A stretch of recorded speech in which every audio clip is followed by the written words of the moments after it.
ଅନେକ ଲୋକମାନେ ପରମେଶ୍ୱରଙ୍କର ବାକ୍ୟକୁ ନ ବୁଝିବା ଯୋଗୁଁ ସେମାନେ ଗ୍ରହଣ କରିପାରନ୍ତି ନାହିଁ। ତେଣୁକରି ପରମେଶ୍ୱରଙ୍କ ବାକ୍ୟକୁ ଗ୍ରହଣ କରିବା ପାଇଁ ହେଲେ ବୁଝିବାର ଦୁନିଆରୁ ଆମମାନଙ୍କୁ ବାହାରି ଆସିବାକୁ ପଡ଼ିବ। ତ ଈଶ୍ୱରଙ୍କ ବାକ୍ୟ ଭିତରେ ଯଦି ଆମେ ପ୍ରବେଶ କରିବା ତାହେଲେ ପ୍ରଭୁ ଆମକୁ ଡାଇରେକ୍ଟ ତାଙ୍କର ମନକୁ ଆମକୁ ଦେଉଛନ୍ତି ବାକ୍ୟ ଦ୍ୱାରା। ତେଣୁକରି ବାଇବଲ ଭିତରେ ସବୁଠାରୁ ମୂଳ ବିଷୟ ଆମକୁ ପାଇବା ପାଇଁ ନିହାତି ଜରୁରୀ, ଆଉ ତାହା ହେଉଛି କେବଳ ଯୀଶୁଙ୍କର ଦ୍ୱାରା ଯୀଶୁଙ୍କୁ ଭେଟିକି ଆମେ ଅନନ୍ତ ଜୀବନ ପାଇବା ନିହାତି ଆବଶ୍ୟକ। କାରଣ ମଣିଷକୁ ଶୈତାନ ଅନ୍ଧ କରିଦେଇଥିବା ଯୋଗୁଁ ଏ ଜଗତ ଯଦି ଆପଣଙ୍କର କ୍ରମାଗତ ଦୁନିଆ ନାହିଁ, କିନ୍ତୁ ଏ ଜଗତ ଆଡ଼କୁ ମନ ଦେଇକି ଜଗତ ଆଡ଼କୁ ଅନେକ ଗୁଡ଼ିଏ ଆଶା ଅଭିଳାଷ ରଖିକି ଲୋକମାନଙ୍କ ସମୟକୁ ପରମେଶ୍ୱର ସହିତ ବିତେଇବା ପରିବର୍ତ୍ତେ ଶୈତାନ ମନୁଷ୍ୟକୁ ଈଶ୍ୱରଙ୍କର ଦୂରକୁ ନେଇଯାଉଛି। ସେଥିପାଇଁ ଯୀଶୁ ବାଇବଲରେ ଗୋଟେ ବାକ୍ୟ ଲେଖା ହେଇଛି, କହୁଛନ୍ତି ଯାହା ହଜିଯାଇଛି ତାହା ମୁଁ ଖୋଜିବା ନିମନ୍ତେ ଆସିଅଛି। ତେଣୁକରି ଯେତେବେଳେ ଆମେ ଆମ ଜୀବନକୁ ଲକ୍ଷ୍ୟ ପଥରୁ ଯଦି ଆମେ ଅଲଗା ରାସ୍ତାରେ ଯାଉଛୁ ତାହେଲେ ପରମେଶ୍ୱର କେବେ ମଧ୍ୟ ସେ ବିଷୟକୁ ନେଇକି ଖୁସି ହେଇପାରିବେ ନାହିଁ। ତେଣୁକରି ପୁରାତନ ନିୟମରେ ଯେତିକି ସବୁ କାହାଣୀ ଲେଖା ହେଇଛି, ପ୍ରତ୍ୟେକ କାହାଣୀ ଭିତରେ ଯଦି ଯୀଶୁଙ୍କର ନାଁ ନାହିଁ ଏ ଜାଗାରେ, କିନ୍ତୁ ପ୍ରତ୍ୟେକ ପୁସ୍ତକରେ ଯୀଶୁ ଖ୍ରୀଷ୍ଟ ସେ ଜାଗାରେ ଅଛନ୍ତି।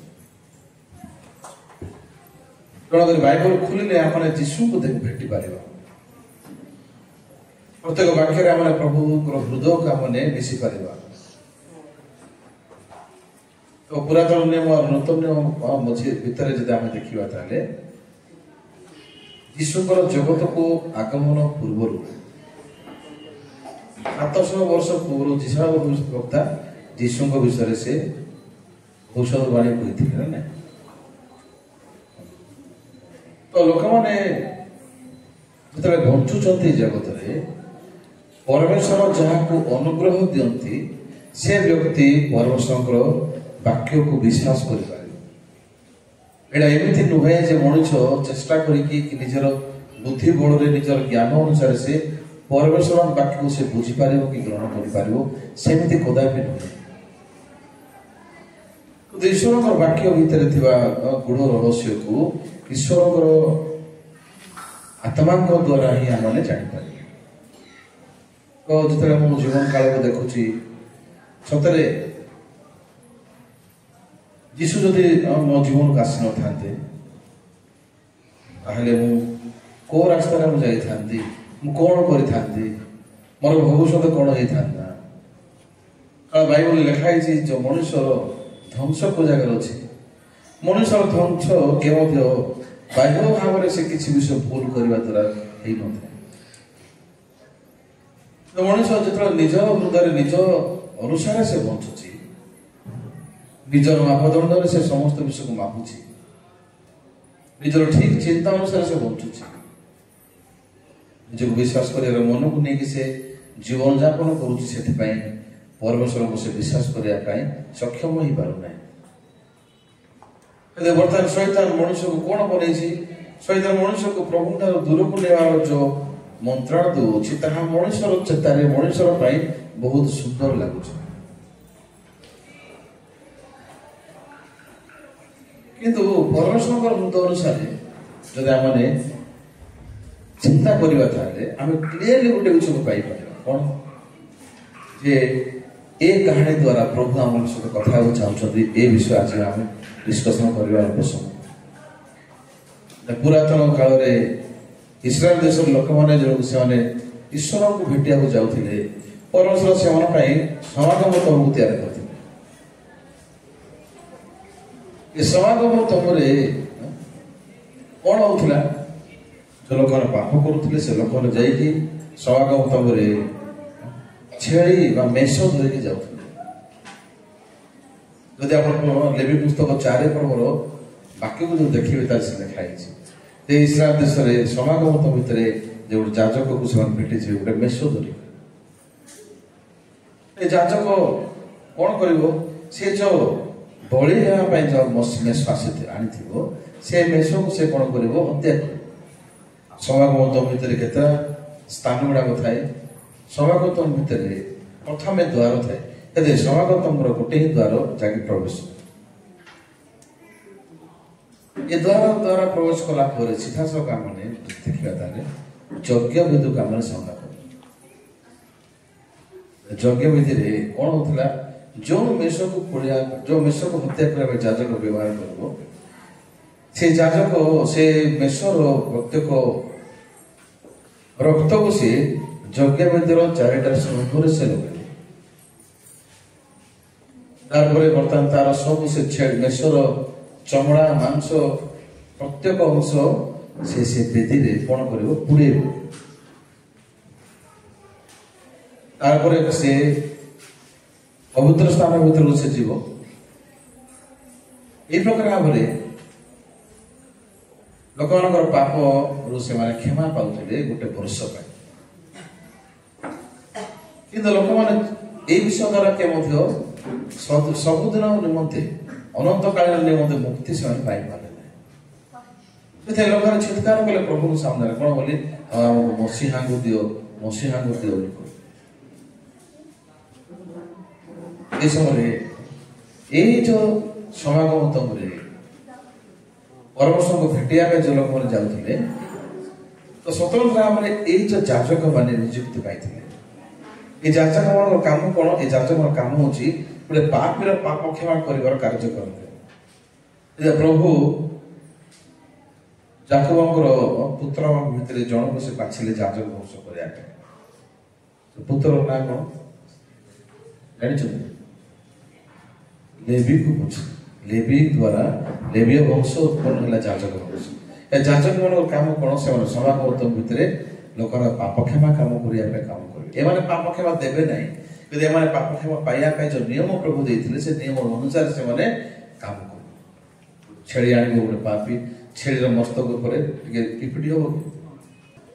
ତ ଏ ଛେଳିର ମସ୍ତକ ଉପରେ ଯେତେବେଳେ ଇଏ ପାପୀ ହାତ ରଖିବ ତାହେଲେ ଗୋଟେ ବର୍ଷର ପାପ ଟ୍ରାନ୍ସଫର ହବ କୋଉଠିକୁ? ଛେଳି ପାଖକୁ। ପ୍ରଭୁଙ୍କ ନିୟମ। ଛେଳିକୁ କଣ କରିବାକୁ ପଡିବ? ପାପର ବେତନ କଣ? ପାପର ବେତନ ଅଛି ମୃତ୍ୟୁ। ସେଥିପାଇଁ ଏ ଛେଳିକୁ ମରିବାକୁ ପଡିବ। ଇଏ ଗୋଟେ ବର୍ଷର ପାପର ପାପ ପାଇଁ ବଳି ହେବାକୁ ପଡିବ, ମୃତ୍ୟୁକୁ ଦେବାକୁ ପଡିବ। ସେଥିପାଇଁ ବର୍ତ୍ତମାନ ଏ ଛେଳି ଉପରକୁ ଜଣକୁ ସେ ପାପୀ ହାତ ରଖିବ ତାହେଲେ, ବା ଯାଜକ ତାପରେ ହାତ ରଖିବେ, ତାହେଲେ ଗୋଟେ ବର୍ଷର ପାପ କ୍ଷମା। ବାଇବଲ କଣ କହୁଛି ଜାଣିବ? ଦେଖନ୍ତୁ, କାରଣ ରକ୍ତରେ ପ୍ରାଣୀର ପ୍ରାଣ ଥାଏ। ଦେନ୍ ପରମେଶ୍ୱର ରକ୍ତ ବିଷୟରେ ମେନସନ କରୁଛନ୍ତି, ବହୁତ ଗୁରୁତ୍ୱପୂର୍ଣ୍ଣ ଭାବରେ। ରକ୍ତରେ ମଣିଷର ପ୍ରାଣରେ ପ୍ରାଣ ଅଛି। ଆଉ ପୁଣି ତୁମମାନଙ୍କ ପ୍ରାଣର ପ୍ରାୟଶ୍ଚିତ୍ତ ନିମନ୍ତେ। କାହାର ପ୍ରାୟଶ୍ଚିତ୍ତ? ଯେତେବେଳେ ଆମମାନଙ୍କର ଦେହରେ ଅସୁସ୍ଥ ଅନୁଭବ କରୁଛୁ, ଆମେ କି ଆମକୁ ରୋଗ ହଉଛି, ତ ଆମେ କୁଆଡେ ଯାଉଛୁ? ଆମେ ମେଡିକାଲକୁ ଯାଉଛୁ, ଆମେ ଡକ୍ଟରଙ୍କୁ ଦେଖାଉଛୁ ନା ନାହିଁ? ଏ ଡକ୍ଟର ଆମ ପାଇଁ ମେଡିସିନ ଲେଖୁଛନ୍ତି, ଆଉ ସେ ମେଡିସିନ ଖାଇଲେ ଆମ ଶରୀର ସୁସ୍ଥ ହଉଛି। କିନ୍ତୁ ବାଇବଲ କହୁଛି ତ ପ୍ରାଣର ପ୍ରାୟଶ୍ଚିତ୍ତ। ପ୍ରାଣର ସମସ୍ୟା କଣ ହେଇଛି? ଏ ପ୍ରାଣର ରୋଗ କଣ? ଏ ପ୍ରାଣ ରୋଗ ହଉଛି ପାପର ରୋଗର ସଂକ୍ରମଣ ହେଇଛି ପ୍ରାଣ। ମଣିଷ ପାପର ରୋଗ ଦ୍ୱାରା ସଂକ୍ରମଣ ହେବା ଯୋଗୁଁ ମଣିଷର ଜୀବନ ଯାପନ କରିବା ସମୟରେ ମଣିଷ ଜୀବନରେ ଦୈନନ୍ଦିନ ଜୀବନରେ ହିଂସା, କ୍ରୋଧ, ରାଗ, ହତ୍ୟା, ଅବିଶ୍ୱାସ, ଘୃଣା ବାହାରୁଛି ନା ନାଇଁ? ବାହାରୁଛି ନା? ମଣିଷର ଦୈନନ୍ଦିନ ସାଧାରଣ ମଣିଷ ନର୍ମାଲି ଏ ଜଗତରେ ଯଦି ଲୋକକୁ ଦେଖିବେ, ଲୋକଙ୍କ ଜୀବନ ଯାପନ କରିବା ଦ୍ୱାରା ଆପଣ ଜାଣିପାରିବେ ମଣିଷ ଭିତରେ କଣ ଅଛି? ଉତ୍ତମତା ଅଛି ନା ମନ୍ଦତା ଅଛି? ଅଛି। ମନ୍ଦ ଦ୍ୱାରା ମଣିଷ ଯେତେବେଳେ ନିଜ ଭିତରେ ମନ୍ଦକୁ ଦେଖୁଛି, ଚେଷ୍ଟା କରୁଛି ସେ କଣ କରିବା ପାଇଁ? ଉତ୍ତମ କରିବା ପାଇଁ। କଣ କରିବା ପାଇଁ? ଭଲ କରିବା ପାଇଁ ନା? ଭାଇ ଭଉଣୀ, ଆପଣ ଜାଣିଛନ୍ତି କାହିଁକି ମଣିଷ ଭଲ ହେବାକୁ ଚାହୁଁଛି? ଭଲ ହେବା ପାଇଁ କାହିଁକି ଚାହୁଁଛି ମଣିଷ? ଆର ସେ ଭଲ ବୋଲି ନା ସେ ମନ୍ଦ ବୋଲି? କିନ୍ତୁ ଭଲ ହେବା ପାଇଁ ଅଭିଳାଷ ଅଛି, କିନ୍ତୁ ମୁଁ ମନ୍ଦ ବୋଲି ଜାଣିବା ପାଇଁ ଜ୍ଞାନ ନାହିଁ। ପୁଡ଼ିଆ ଖାଇବା ପାଇଁ ଇଚ୍ଛା ଅଛି, ପୁଡ଼ିଆ ଛାଡ଼ିବା ପାଇଁ ଶକ୍ତି ନାହିଁ। ମଦ ପିଇବା ପାଇଁ ଇଚ୍ଛା ଅଛି, କିନ୍ତୁ ମଦ ଛାଡ଼ିବା ପାଇଁ ଶକ୍ତି ନାହିଁ। ଏଇଟା ଆଶ୍ଚର୍ଯ୍ୟ ନୁହେଁ? ପାପ କରିବା ପାଇଁ ଇଚ୍ଛା ଆସୁଛି, କିନ୍ତୁ ପାପ ନ କରିବା ପାଇଁ ଶକ୍ତି ନାହିଁ।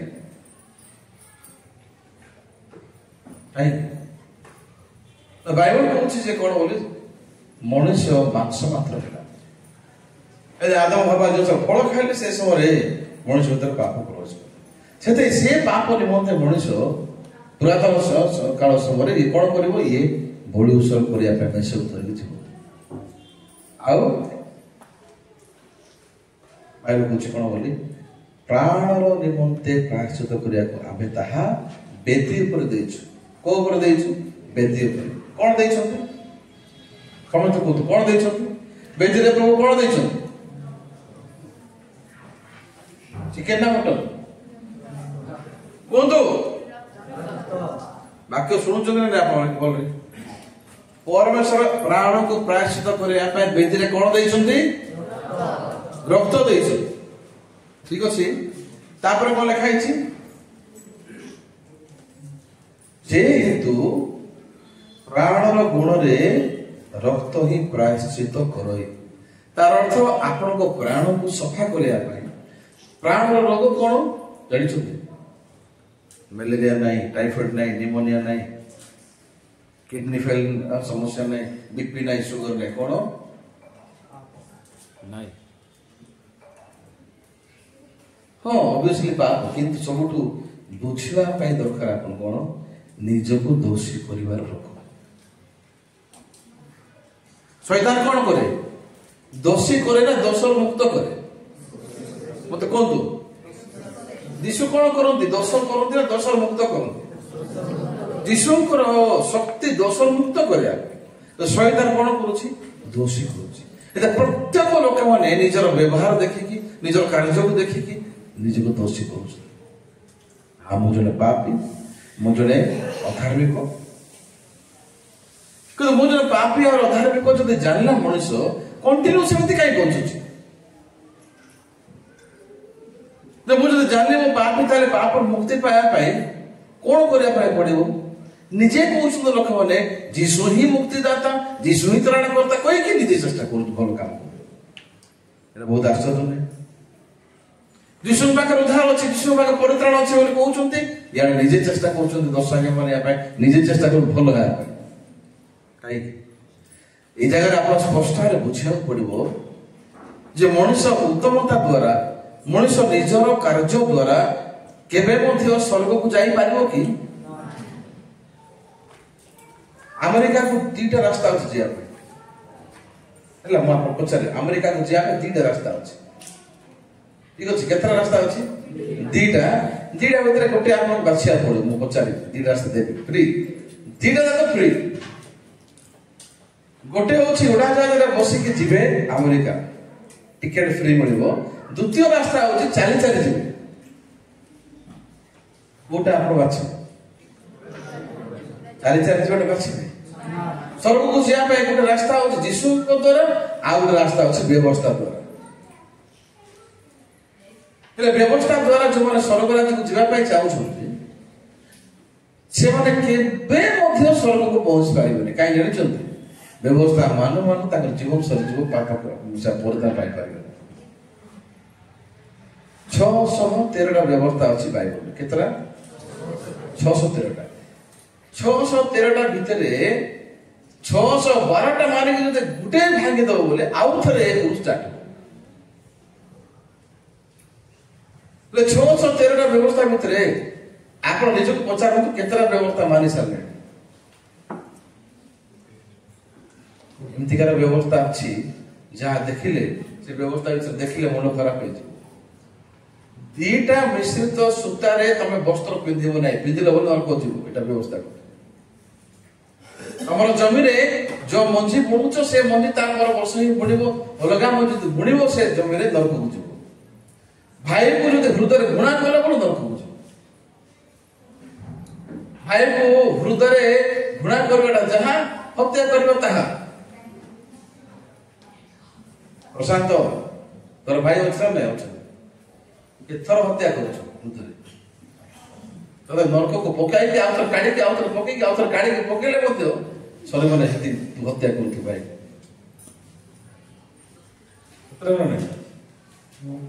व्यवस्था मानि परिबा माने मो भाई को घृणा करबे नै चेष्टा करी भल पाए पाए केते दिन लागि ओटा सफल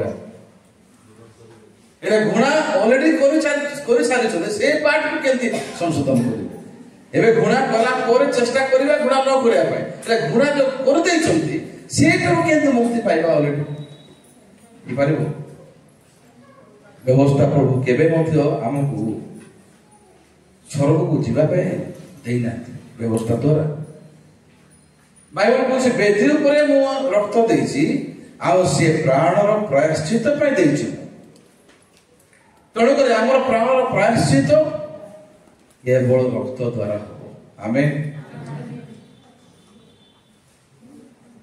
कि मोर प्राणर प्रायश्चित प्रायश्चित रक्त द्वारा हबो केमति हबो से समय वर्तमान समागम तो थिला ते सब समागम तमरे वर्तमान जासक मान पाकु आस्तले इस्राएल लोक ने मेसो धरि किंतु मेसो धरि के आसीबा द्वारा लोक माने अनंत कालीन मुक्ति पाई पारले नाही जेते में एवरी पुस्तक तो खुलिबे आपण 10 पर्व रे एक वाक्य लिखाई छै देखिबा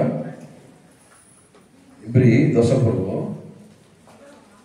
जोडे केले पढो तो सेठी कोन लिखाई देखिबा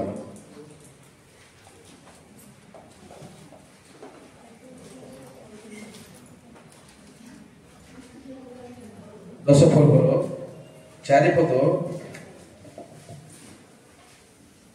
नया बोलो देखिबा एक पद देखंतु एक पढंतु 4 पद पढु कारण व्यवस्था आगामी उत्तम विषय छाया स्वरूप होई सेही सब विषय अविकल प्रतिमूर्ति न हेबारो याजक मानकर वर्ष को वर्ष सर्वदा सेही एक प्रकार बड़ी उत्सर्ग करिबा द्वारा उपासक मानकु कदापि सिद्ध करि पारे नाही जदि करि पारिथांता तेबे उपासक माने थरे सूचीकृत होई विवेकरे आउ पापर बोध न पाइबारु सेही सब बलिर उत्सर्ग कोन निवृत्त होई न थांता किंतु सेही सब बलिरे वर्ष को वर्ष पाप स्मरण करा जाए कारण वृष ओ छागर रक्त जे पाप हरण करिवो एहा असंभव ना वृष छागर रक्त पाप हरण करिवो एहा असंभव सेते 5 पद ऋषि कोन को देखु सेते पई ख्रीष्ट जगत को आगमन करी कहंते बलिदान ओ नैवेद्य न लोड़ी मो निमंते एक शरीर प्रस्तुत कल बलिदान और नैवेद्य न लोड़ी मो पई कोन प्रस्तुत कल शरीर गोटे प्रस्तुत कल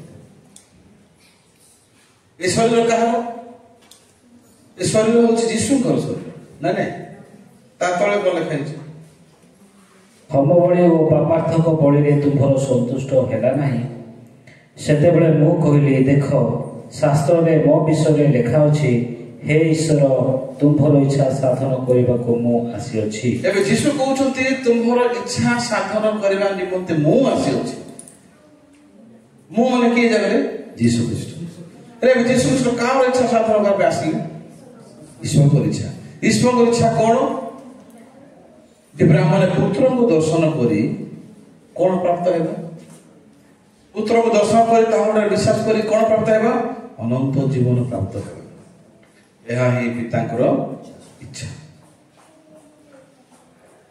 ईश्वर को इच्छा होछि आमे जे पर प्रभु को बा यीशु को भेटिबा तापर ताको विश्वास करबा तापर ताको ठरा माने अनंत जीवन प्राप्त हेबा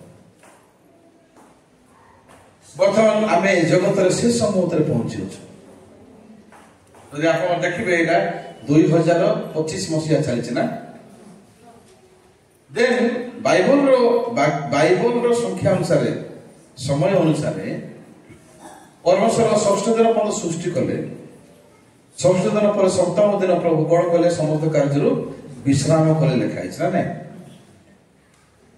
देन वर्तमान ए षष्ठ दिन 6 वर्ष पर्यंत 6 वर्ष पूर्व ए पृथ्वी को प्रभु सृष्टि करते 6 ବର୍ଷ ସରି 6 ବର୍ଷ ନାହିଁ 6000 ବର୍ଷ କ୍ଷମା କରିବେ 6000 ବର୍ଷ ପୂର୍ବରୁ ପ୍ରଭୁ ସୃଷ୍ଟିର କାର୍ଯ୍ୟ କରୁଥିଲେ ଆଉ ପ୍ରଭୁ କେତେବେଳେ ପ୍ରକାଶିତ ହେଲେ ଜଗତରେ ଯୀଶୁ କେବେ ଜଗତକୁ ଆସିଲେ ଲେଖା ହେଇଛି ଶେଷ କାଳରେ ସେ ପ୍ରକାଶିତ ହେଲେ ଲେଖା ହେଇଛି ନା ବାଇବଲରେ ଯୀଶୁ କୋଉ ସମୟରେ ପ୍ରକାଶ ହେଲେ ଜଗତରେ ଶେଷ କାଳରେ ଲେଖା ହେଇଛି ମାନେ ଯୀଶୁ ଯେତେବେଳେ ଆସିଲେ जो समय जीशु जगत जन्म है सेटा ही शेष काल ऑलरेडी स्टार्ट ही सारा तो बता 2000 साल वर्ष पूर्व जीशु जो जगत का आसले से जीशु को 2000 वर्ष पूर्व जदि तालिका बर्तमान जदि समय अनुसार गणा जीव ताले बर्तमान 2025 रे पहुंची हमने एक्जेक्टली स्पष्ट भाବରେ ଆମେ ତ ଜାଣିନୁ କିନ୍ତୁ ବାଇବଲ ବୈଜ୍ଞାନିକ ମାନେ ବାଇବଲ ଅନୁସାର ସାରା କହୁଛୁ এটা সত্য যে পুত্র জানে না সে কেবে নিজে আসবে কিন্তু যে লক্ষণ গুড়াক লেখা হয়েছে বাইবল রে অলমোস্ট সবু লক্ষণ গুড়াক সফল হয়ে সারা যদি আপনি ইসরায়েল দেশକୁ ଯିବେ ইসরায়েল দেশରେ জৈতুন ବୋଲି ଗୋଟେ ପର୍ବତ ଅଛି ଦେନ ପ୍ରଭୁ ଯୀଶୁ ଯେତେବେଳେ ଜଗତକୁ ଆସିବେ ଦ୍ୱିତୀୟାଗମନ କରିବେ ତ ଶରୀରକୁ ନେଇକି ଯୀଶୁ ଆସିବେ ନାହିଁ କିନ୍ତୁ যে লক্ষণ গুড়াক ঘটিব ସେ ଲକ୍ଷଣ ଅନୁସାରେ ମଣିଷ ବିଶ୍ୱାସ କରିବା ପାଇଁ ବାଧ୍ୟ ହେବ ଯୀଶୁ ବା ଈଶ୍ୱରଙ୍କ ପୁତ୍ର ଦ୍ୱିତୀୟାଗମନ କରିବା ପାଇଁ ଅତି ଶୀଘ୍ର ପାଖ ହୋଇ ଆସିଲାଣି ତ ବାଇବଲ କହୁଛି ଜୈତୁନ ପର୍ବତଟା ଅଛି ଦି ଭାଗ ହବ ଆଉ ଦି ଭାଗ ଗୋଟେ ପାଦ ଗୋଟେ ପଦ ଗୋଟେ ଅଂଶରେ ପଡିବ ଆଉ ଗୋଟେ ପାଦ ଆଉ ଗୋଟେ ଅଂଶରେ ପଡିବ ଦେନ ଇସ୍ରାଏଲ ଦେଶରେ ବର୍ତ୍ତମାନ ଏ ପାହାଡ ଅଲରେଡି ବହୁତ ବର୍ଷ ହେଲାଣି ଭାଗ ହୋଇ ସାରିଲାଣି ଆଉ ସବୁଠାରୁ ଭୟଙ୍କର ବିଷୟ ଲେଖା ହେଇଛି 666 ବିଷୟ ଲେଖା ହେଇଛି ନା 666 ବିଷୟ ଶୁଣିଛନ୍ତି ନା 666 এটা হচ্ছে নম্বর সংখ্যা যাহাকে মনুষ্যକୁ ଦିଆ ହେବ যে ମଣିଷ ନ ବନାଇ ସେ କେନା ବେକା କରିପାରିବ এটা হচ্ছে ଗୋଟେ ସଂଖ୍ୟା ଯାର ଜ୍ଞାନ ଅଛି ସେ ସଂଖ୍ୟାକୁ ଗଣନା କରିବାକୁ ଲେଖା ହେଇଛି ଆଉ এই ସଂଖ୍ୟା ହଉଛି 666 ଦେନ ଏ 666 ଗଣନା କରାହେଲା ସ୍ପଷ୍ଟ ଭାବରେ ଗୋଟେ ସେଣ୍ଟେନ୍ସ ବାହାରିଲା ବାଇବଲ କହୁଛି ଯେ ଶେଷ କାଳରେ ଏ ପୃଥିବୀକୁ ଗୋଟେ ପ୍ରତିମା କଣ୍ଟ୍ରୋଲ କରିବ ଲେଖା ହେଇଛି ପଶୁର ପ୍ରତିମା ଯେପରି କଥା କହିପାରେ ଲେଖା ହେଇଛି ପ୍ରକାଶିତ ବାକ୍ୟ ଲେଖା ହେଇଛି ପଶୁର ପ୍ରତିମା ଯେପରି କଥା ହେଇପାରିବ ଆଉ ଏ ପଶୁ ଦ୍ୱାରା ହୋଲ ୱାର୍ଲଡ ନିୟନ୍ତ୍ରଣ କରାଯିବ ଏ ପଶୁର ନାଁ କଣ ଜାଣିଛନ୍ତି ଏ ପଶୁର ନାଁ ହଉଛି ବିଷ୍ଟ ବୋଲି ତାକୁ ଦେଇଛି ଇଂଲିଶ ଲେଖା ହେଇଛି mark of Bisht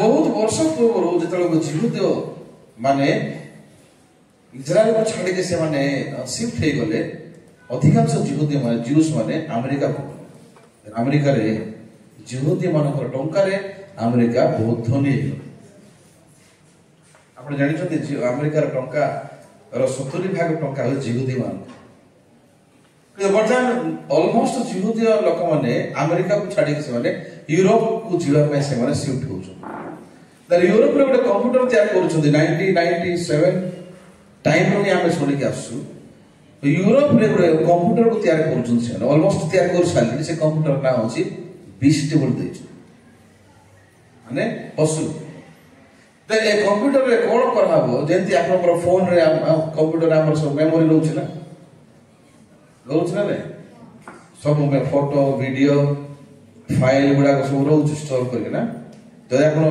Google drive ଯଦି ରଖିଥିବେ ତାହେଲେ ସେଠି 15 ବର୍ଷ ଗଲା ପରେ ମଧ୍ୟ ସେଟା ଇମେଲ ଆଡ୍ରେସ ଦେଲେ ବାହାରି ଯିବ ଫଟୋ ତ ସେମିତି ବର୍ତ୍ତମାନ ଏ ମାର୍କ ବିଷ୍ଟ ଯୋଉ ପଶୁର ବିଷ୍ଟ ଯୋଉ କମ୍ପ୍ୟୁଟର ଅଛି ଜଗତର ସମସ୍ତ ଲୋକମାନଙ୍କର ନାଁ ଆଡ୍ରେସ ସବୁ ସେଠି ଅଛି 2012 ମସିହାରେ ଜନଗଣନା ଷ୍ଟାର୍ଟ ହେଇଥିଲା ଭାରତରେ ମନେ ଅଛି ଦେଇଛନ୍ତି ନା ଯାକ ନେଇଛନ୍ତି ନା ନାଇଁ ଆପଣ ନା ଆପଣ ଠିକଣା ଦେଇନା ସରକାରକୁ ଦିଆଯାଇଛି ନା ନାଇଁ ଆଧାର କାର୍ଡ କେମିତି ଆସିଲା ଦିଆଯାଇଛି ନା ଏଇଟା ଖାଲି ଆପଣଙ୍କର ନା ଗାଁ ଠିକଣା ଖାଲି ଭାରତକୁ ଦିଆ ହେଇନାହିଁ ସବୁ ଦେଶ ସେ ୟୁରୋପରେ ଯୋଉଟା କି ବିଷ୍ଟ ବୋଲି କମ୍ପ୍ୟୁଟର ତିଆରି ହେଇଛି ସେଇଟାକୁ ସବୁ ଇନଫର୍ମେସନ ଯାଉଛି ସେ ଗୋଟିଏ କମ୍ପ୍ୟୁଟର କ'ଣ କରିବ ଯେମିତି ଆମେ ବର୍ତ୍ତମାନ ମତେ ମନେ ଅଛି 2006ରେ ମୁଁ ପ୍ରଥମ ଥର ଫୋନ ୟୁଜ କରୁଥିଲି ଛୋଟ ଫୋନ ଗୋଟେ ପାଇଥିଲି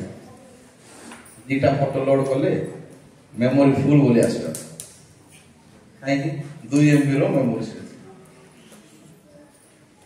धीरे धीरे धीरे धीरे बर्तमान बढ़ी जाउछ ना बढ़ी जाउछ ना गोटे समय माने बहुत पछरे थिलु इंटरनेट रो दुनिया के धीरे धीरे बर्तमान बढ़ी जाउछ ना तो बर्तमान संसार में कोई भी जो मेमोरी कार्ड बर्तमान यूज करूचा माने कि डेबिट कार्ड यूज करूछु कि एटीएम कार्ड यूज करूछु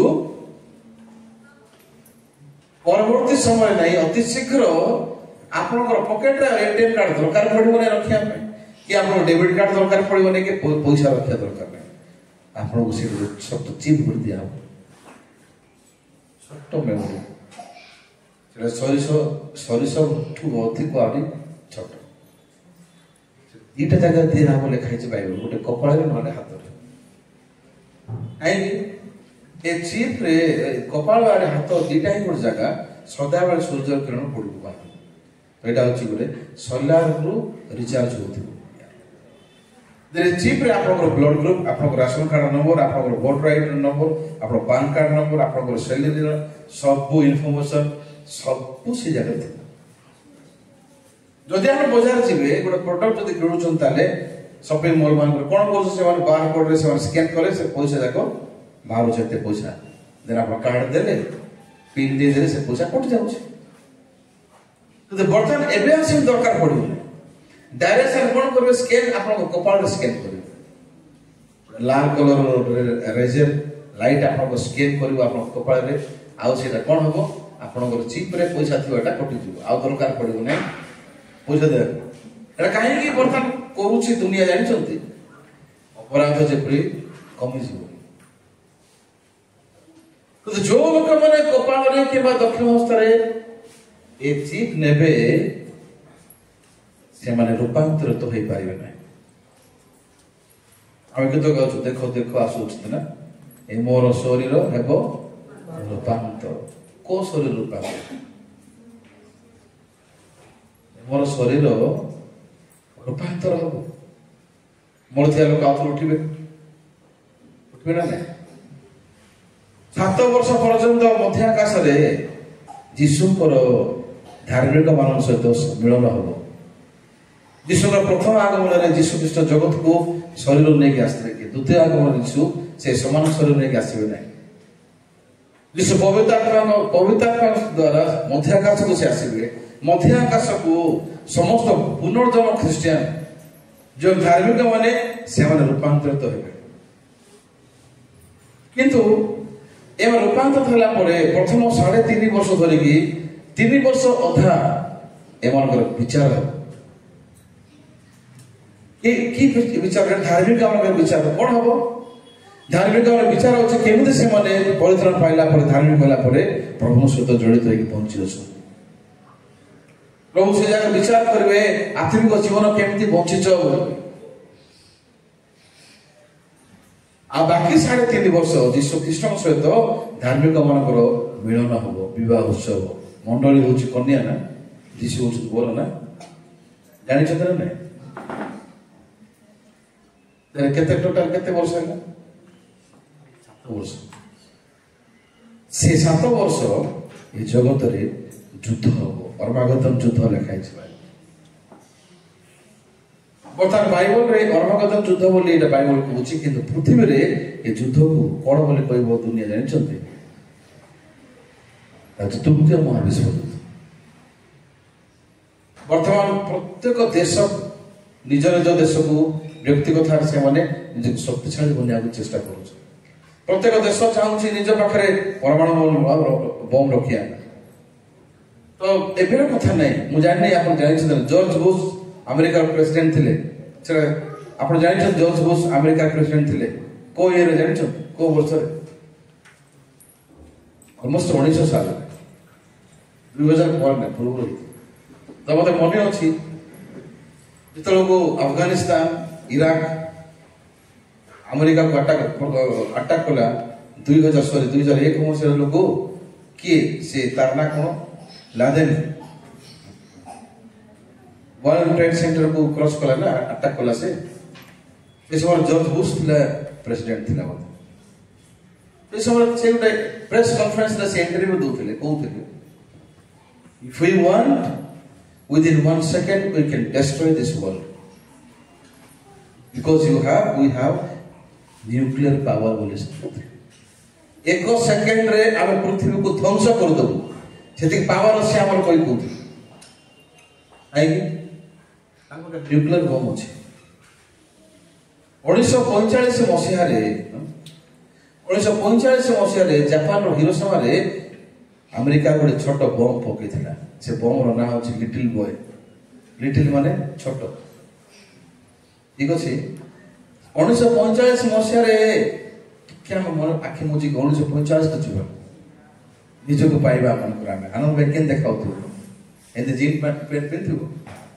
1945ରେ ଯଦି ସୁଶାନ୍ତ ମାଷ୍ଟର ଥାନ୍ତେ ତାହେଲେ ବ୍ଲେଜର ପିନ୍ଧିଥାନ୍ତେ, ତା ମୁଁ ବ୍ଲେଜର ପିନ୍ଧିଥାନ୍ତେ,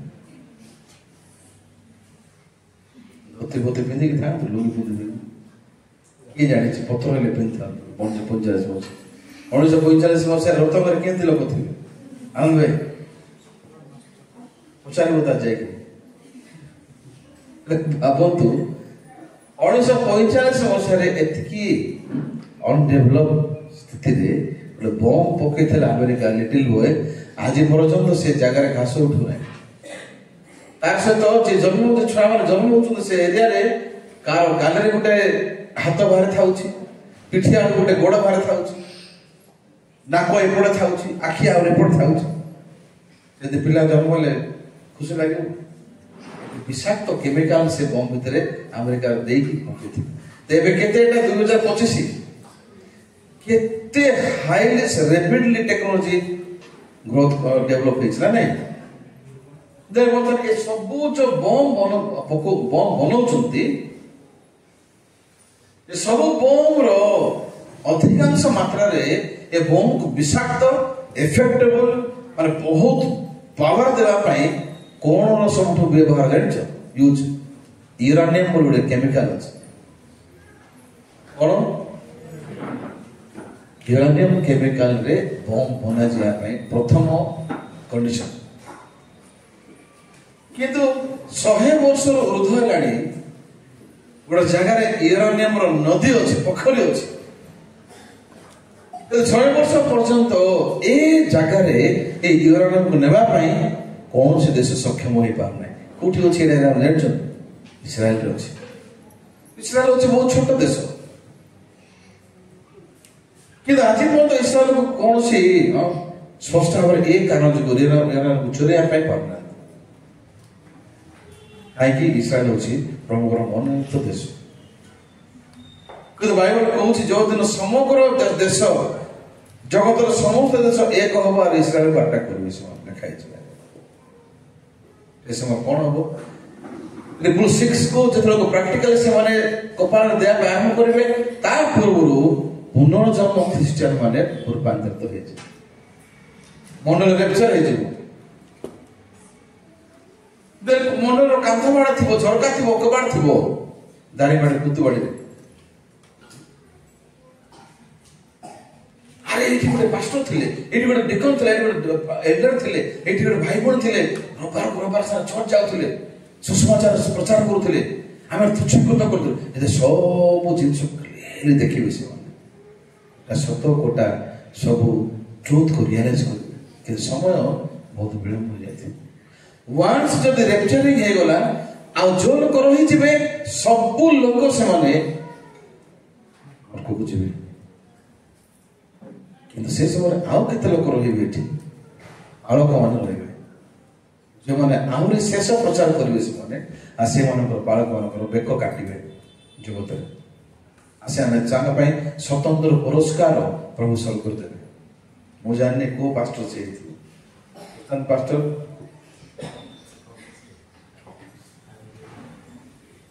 ସେ 7 ବର୍ଷ ଧରି ଯୁଦ୍ଧ ହବ ପୃଥିବୀରେ, ଯାହାକୁ ତୃତୀୟ ମହାବିଶ୍ୱ ଯୁଦ୍ଧ ହବ କୁହାଯିବ। ଲୋକମାନେ ଭୟଙ୍କର ହେବେ, ଲୋକ ଖାଇବା ପାଇବେନି, ଅଲ୍ ୱାର୍ଲଡରେ ଦୁର୍ଭିକ୍ଷ ପଡିବ, ମଣିଷ ମଣିଷକୁ ହତ୍ୟା କରି ଖାଇବ, ଏମିତି ସ୍ଥିତି ଆସିବାକୁ ଯାଉଛି। ଭୟଙ୍କର ଦିନ ଏଇଟା। କେତେ ଥ୍ୟାଙ୍କଫୁଲ ବିଷୟ ଏଇଟା ଯେ ଏଇ ପ୍ରକାର ମଣ୍ଡଳୀକୁ ପାଇଛୁ। ମାନେ ଯୋଉ ମଣ୍ଡଳୀରେ ଖ୍ରୀଷ୍ଟ ହଉଛନ୍ତି ମସ୍ତକ। ଆପଣ ପାପୀ ନା ଧାର୍ମିକ? ମାଥ୍ୟୁ ପୁସ୍ତକ 13 ପର୍ବର ବାକ୍ୟ ଲେଖା ହେଇଛି 49 ପଦରେ। ମୁଁ ଲାଷ୍ଟ ଟାଇମ୍ ରାଇକିଆ କଣ୍ଠରେ ଦେଖିଥିଲି। ଜଣେ କିଏ ଲେଖୁଲି ପଢନ୍ତୁ ମାଥ୍ୟୁ 13:49 ପଦରେ କଣ ଲେଖା ହେଇଛି?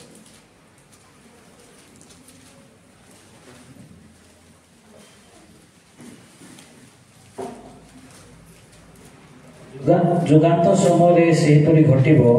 ଦୂତମାନେ ବାହାରି ଆସି ଧାର୍ମିକ ମାନଙ୍କ ମଧ୍ୟରୁ ଦୁଷ୍ଟମାନଙ୍କୁ ବିଭିନ୍ନ କରିବେ। ଯୁଗାନ୍ତ ସମୟ ଲେଖା ହେଇଛି ନା? ଯୁଗାନ୍ତ ସମୟ କୋଉ ସମୟଟା? ଯୁଗାନ୍ତ ଯୀଶୁଙ୍କର ଦ୍ୱିତୀୟ ଆଗମନ ସମୟ। ଶେଷ ସମୟ। ଯୁଗାନ୍ତ ସମୟରେ କଣ ହବ? ଦୂତମାନେ ଆସିବେ, ପୋଲିସ ମାନେ ନାହିଁ। ପୋଲିସ ମାନେ ଲାଞ୍ଚ ଦେଇକି ପଳେଇବା। ଯୁଗାନ୍ତ ସମୟରେ କିଏ ଆସିବ? ଦୂତମାନେ ଆସିବେ। ଏ ଦୂତମାନଙ୍କ ସହିତ ଆମର କଣ କଥାବାର୍ତ୍ତା ଯେ ଆମେ ତାଙ୍କୁ ଡିଲେଜ କରିବା ଟିକେ ସୁଯୋଗ ଦେବୁ।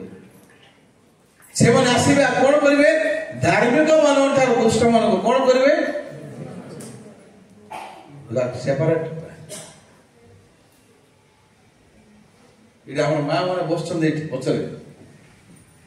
ଏଇଠି କାନରେ ଗୋଟେ ମା ଲଗେଇଛନ୍ତି। କୋଉ ଗାଁ ତମର?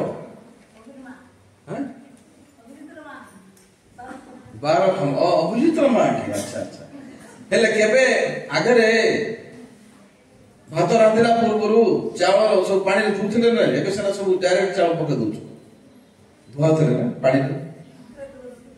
ହେଲେ ଧୁଇଲେ ଡେକ୍ଚିରେ ଚାଉଳ ପକେଇଲେ ଧୁଇଲେ କେତେଟା ଚାଉଳ ଭାସୁଥିଲେ ନା ନାଇଁ?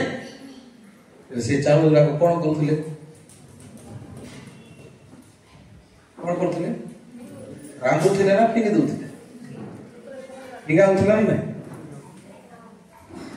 ଚାଉଳ ଭିତରେ ଆଉ ଏମିତିକା ଚାଉଳ ଅଛି ଆଖି ଦେଖୁନାହିଁ। ପାଣିଟା ପକେଇଦେଲେ ଯୋଉ ଚାଉଳ ଭିତରେ ଫମ୍ପା ଅଛି ସେ ନିଜେ କହୁଛି ମତେ ଫିଙ୍ଗି ଦିଅ, ମୁଁ ଆବଶ୍ୟକ ନାହିଁ। ଯାଅ ପଚାରାକୁ ପଡିବନି କୋଉ ଚାଉଳ ଠିକ ଅଛୁ, କୋଉ ଚାଉଳ ଠିକ ନାହିଁ, ଦରକାର ନାହିଁ। ପାଣି ପକେଇଦେଲେ ଆପେ ଆପେ ଭାସି ଯାଉଛି ସେଟା ନା ନାଇଁ? ବାଇବଲ କଣ କହୁଛି ଦେଖନ୍ତୁ ଟିକେ, ଦେଖିବା ମାଥ୍ୟୁ 2 ପର୍ବ। ମାଥ୍ୟୁ ପୁସ୍ତକ 2 ପର୍ବ ଟିକେ ଦେଖିବା।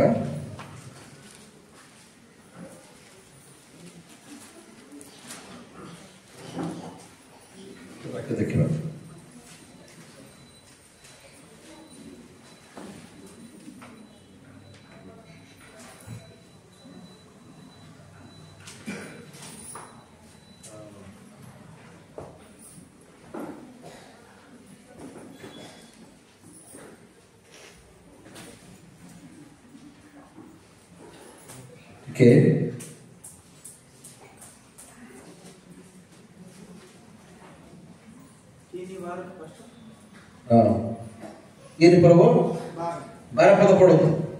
ତାହାଙ୍କ ହାତରେ କୁଲା ଅଛି, ଆଉ ସେ ନିଜ ଖଳା ଉତ୍ତମ ରୂପେ ପରିଷ୍କାର କରି ଆପଣା ଗହମ ଅମାରରେ ସଂଗ୍ରହ କରି ରଖିବେ, କିନ୍ତୁ ଅଗାଡ଼ି ଯାକ ଅନିବାର୍ଯ୍ୟ ଅଗ୍ନିରେ ପୋଡ଼ି ପକାଇବେ।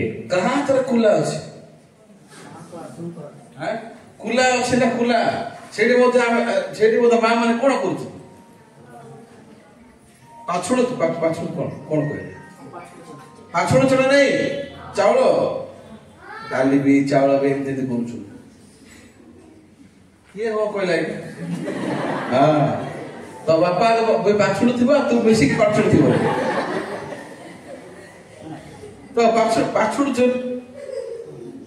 କଣ ଯାକ ପଡି ଯାଉଛି ଆପେ ଆପେ, ଅଗାଡି ଯାକ ଆପେ ଆପେ ବାହାରି ଯାଉଛି। ପାଛୁଡ଼ିଲେ ଆପେ ଆପେ ଅଗାଡି ଯାକ ବାହାରି ଯାଉଛି। ସେ ଯାକ ସବୁ କଣ କରାହବ ଲେଖା ହେଇଛି ଏଠି।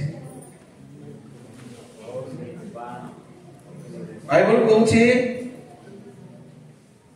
କିନ୍ତୁ ଅଗାଡି ଯାକ ଅନିର୍ବାଣ ଅଗ୍ନିରେ ପୋଡ଼ି ପକେଇବେ। ଯୁଗାନ୍ତ ସମୟରେ ଏପରି ଘଟିବ, ଈଶ୍ୱରଙ୍କ ଦୂତମାନେ ବାହାରେ ଆସିବେ ଆଉ ଧାର୍ମିକ ମାନଙ୍କ ଠାରୁ ଦୁଷ୍ଟ ମାନଙ୍କୁ ଅଲଗା କରିବେ, ସେପାରେଟ ହେବେ ସେମାନେ।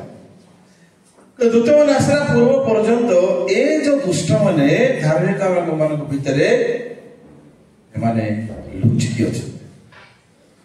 କେମିତି ଅଛନ୍ତି? ଲୁଚିକି ଅଛନ୍ତି। ଯଦି ଗୋଟେ ଚାଉଳ ଭିତରେ ମାର୍କେଟରୁ ବଜାରରୁ ଚାଉଳ କିଣିକି ଆଣିଲେ ସେ ଚାଉଳ ଗୁଡାକ ପାଣିରେ ବଡ ବଡ ଅଲଗା ହେଇଯାଉଛି। କୁଲାରେ ଚାଉଳ ପକେଇକି ଡାଲି ପକେଇ ଯଦି ପାଛୁଡୁଛୁ ବୋଲେ ଯୋଉ ଯାକ ସବୁ ଫିଙ୍ଗିବାଟା ଆପେ ଆପେ ଅଲଗା ହେଇଯାଉଛି। ଠିକ ସେମିତି ପ୍ରଭୁଙ୍କ ଦୂତମାନେ ବାହାରେ ଆସିବେ। ଆରେ ଧାର୍ମିକ ମାନଙ୍କ ଠାରୁ ଏ ଦୁଷ୍ଟ ମାନଙ୍କୁ କେମିତି ବିଭିନ୍ନ କରିବେ, କେମିତି ଅଲଗା ହେବେ ଜାଣିଛନ୍ତି? ଆପେ ଆପେ ଅଲଗା ହେବେ। କେମିତି? ଈଶ୍ୱର ବାକ୍ୟ ସାମ୍ନାରେ, ପ୍ରଭୁଙ୍କ ବାକ୍ୟ ସାମ୍ନାରେ, ପ୍ରଭୁଙ୍କ ବିଚାର ସାମ୍ନାରେ ଜୀବନ ପ୍ରକାଶ ପାଇବ। ପାପୀ ମାନଙ୍କର ଲକ୍ଷଣ କଣ ଜାଣିଛନ୍ତି? ପାପୀ ମାନଙ୍କର ଜୀବନର ଲକ୍ଷଣ ହଉଛି ଉଠିବେ ଚିନ୍ତାରେ, ଶୋଇବେ ଚିନ୍ତାରେ। ସେମାନେ ହୋଲ ଡେ ଦିନ ସାରା ନିଜର କାହାଣୀ ଖାଲି କହିବେ। ସେମାନେ ନିଜକୁ ବିଶ୍ୱାସ ହିଁ କରୁଥିବେ। ସେମାନେ କେବେ ମଧ୍ୟ ପ୍ରଭୁଙ୍କର ବାକ୍ୟକୁ ଶୁଣି ପାରିବେ ନାହିଁ। ଆମେ ସତ କଥା କହିଲେ ମଧ୍ୟ ବିଶ୍ୱାସ ଲାଗିବ ନାହିଁ। ଈଶ୍ୱର ବାକ୍ୟ ଶୁଣିଲେ ମଧ୍ୟ ତାଙ୍କୁ ବିଶ୍ୱାସ ଲାଗୁନାହିଁ। ଆମେ ପାପିଆ କହୁଛୁ କାହିଁକି? ବାଇବଲରେ ଲେଖା ହେଇଛି ଗୋଟେ ବାକ୍ୟରେ, ତମର କର୍ଣ୍ଣ ତମର କାଲା ହେଇଗଲା, କାଳ ସର୍ପର ବିଷ ଦ୍ୱାରା ଲେଖା ହେଇଛି। ଏଥିପାଇଁ ବୋଧେ ହୃଦୟ କର୍ଣ୍ଣ କାଲା ହେଇଯାଇଛି, ଶୁଣି ପାରୁନାହାନ୍ତି। ନିଜ ଇଚ୍ଛାରେ ଯୋଉ ଅନୁସାରେ ମତେ ଯାହା ଠିକ ଲାଗୁଛି ମୁଁ ସେ ଅନୁସାରେ କରୁଛି। ଏ ଦୁଷ୍ଟ ଆପଣର ପଥ, ଅଧାର୍ମିକ ଆପଣର ସଂକଳ୍ପ ପରିତ୍ୟାଗ କରୁ। କାହିଁକି? ଯୋଉ ମଣିଷ ନିଜ ରାସ୍ତାରେ ଯିବ ଶେଷରେ ଭୟଙ୍କର ବିନାଶ ପଥକୁ ସେ ସମ୍ମୁଖୀନ କରୁ। ଆମେ ବୁଝିପାରୁଛୁ?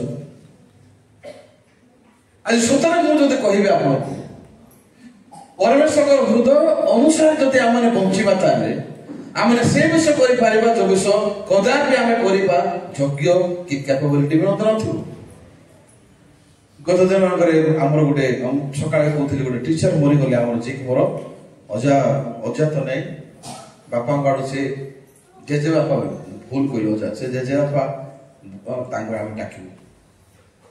ମୋ ଭାଇ ସକାଳେ ମତେ ଫୋନ କରି କହିଲେ ଆମେ ଯିବା ମିଶିକି ବାଇକରେ, ଆଉ ଏମିତି ମରିଗଲେ ଆମେ ସମାଧି ଦେଇକି ଆସିବା କହିକି ଆମେ 2 ଜଣ ଯାଉଥିଲେ। 2 ଜଣ ଗଲାବେଳେ ଆମେ କଥାବାର୍ତ୍ତା କରି ଯାଉଥିଲୁ। ତ ମୁଁ ତାଙ୍କୁ ଟିକେ, ମୋ ଭାଇକୁ ମୁଁ ଟିକେ ଫେଲୋସିପ୍ କଲି, କେମିତି ବଞ୍ଚୁଛି ଆଉ କେମିତି ଆମ ମଣ୍ଡଳରେ ପ୍ରଭୁ କାମ କରୁଛନ୍ତି କହିବି। ସେ ଚୁପଚାପ କିଛି କହିପାରୁନା, କାହିଁକି? ସେ ବି ଗୋଟେ ପାଷ୍ଟର ଭାବରେ ସେ ଇଆଡେ ସିଆଡେ ବୁଲି ବୁଲି ସେ ପ୍ରାର୍ଥନା କରିକି ସେ ମିନିଷ୍ଟ୍ରି କରୁଛି ମୋର ଆଉ ଗୋଟେ ପିସିଙ୍କ ପୁଅ ସହିତ। ମୁଁ କହିଲି ଏ ଲୋକ ଯଦି ଏ ଟିଚର ଆମର ଜେଜେ ମରିଗଲା, ଆମେ 2 ଜଣ ମତେ ମରିଯିବା, କିନ୍ତୁ କେମିତି ସାର୍ ଆମେ ମରିବା ପାଇଁ ଚାହୁଁଛୁ? ପ୍ରଭୁ ସାମ୍ନାରେ ତୁ ପ୍ରସ୍ତୁତ କି ଛିଡ଼ା? ସେ ସମୟରେ ସେ ଲମ୍ବା ନିଶ୍ୱାସ ନେଲା, କିଛି ବି କହିଲା ନାହିଁ। ଧାର୍ମିକ ମାନଙ୍କ ବିଚାରରେ ପ୍ରଭୁ ନର୍କକୁ ପଠାର ବିଚାର କରିବେ ନାହିଁ। ପ୍ରଭୁ ପଚାରିବେ ତୁ କେମିତି ବଞ୍ଚିଛୁ, ମୋର ହୃଦୟ ଅନୁସାରେ ତୁ କେତିକି ବଞ୍ଚିଛୁ, ମୋର ହୃଦୟକୁ ପରିତ୍ୟାଗ କରିକି ତୁ ତୋର ଚିନ୍ତାରେ କେତିକି ଦିନ ବଞ୍ଚିଛୁ। ଯଦି ଆମେ ଦେଖିବା ଏ ବିଷୟକୁ, ତାହେଲେ ଦୁଷ୍ଟ ମାନେ ବିଭିନ୍ନ ହେବେ। ଏ ଦୁଷ୍ଟ ମାନେ କିଏ? ଯେଉଁମାନେ ସୁଷମାଚାରର ଖାଲି ପେଣ୍ଟ, ସୁଷମାଚାର ଖାଲି ଜ୍ଞାନ ଅଛି, କିନ୍ତୁ ହୃଦୟରେ ରିପେଣ୍ଟାନ୍ସ ନାହିଁ, ମନ ପରିବର୍ତ୍ତନ ନାହିଁ। ସେଥିପାଇଁ ଅନ୍ୟ ଆକ୍ଟିଭିଟିଜ ଗୁଡା କରିବା ପାଇଁ ମୁଁ ବହୁତ ପଖତ, ଅନ୍ୟାନ୍ୟ ବିଷୟ କରିବା ପାଇଁ ମୁଁ ବହୁତ ଚର୍ଚ୍ଚରେ ଆକ୍ଟିଭ ହେଇକି ବଞ୍ଚୁଛି, କିନ୍ତୁ ସୁଷମାଚାର ପ୍ରଚାର କରିବା ବେଟରେ ଆସିଲେ ମୁଁ ଲୁଚୁଛି, ଜାଗା ଖୋଜୁଛି।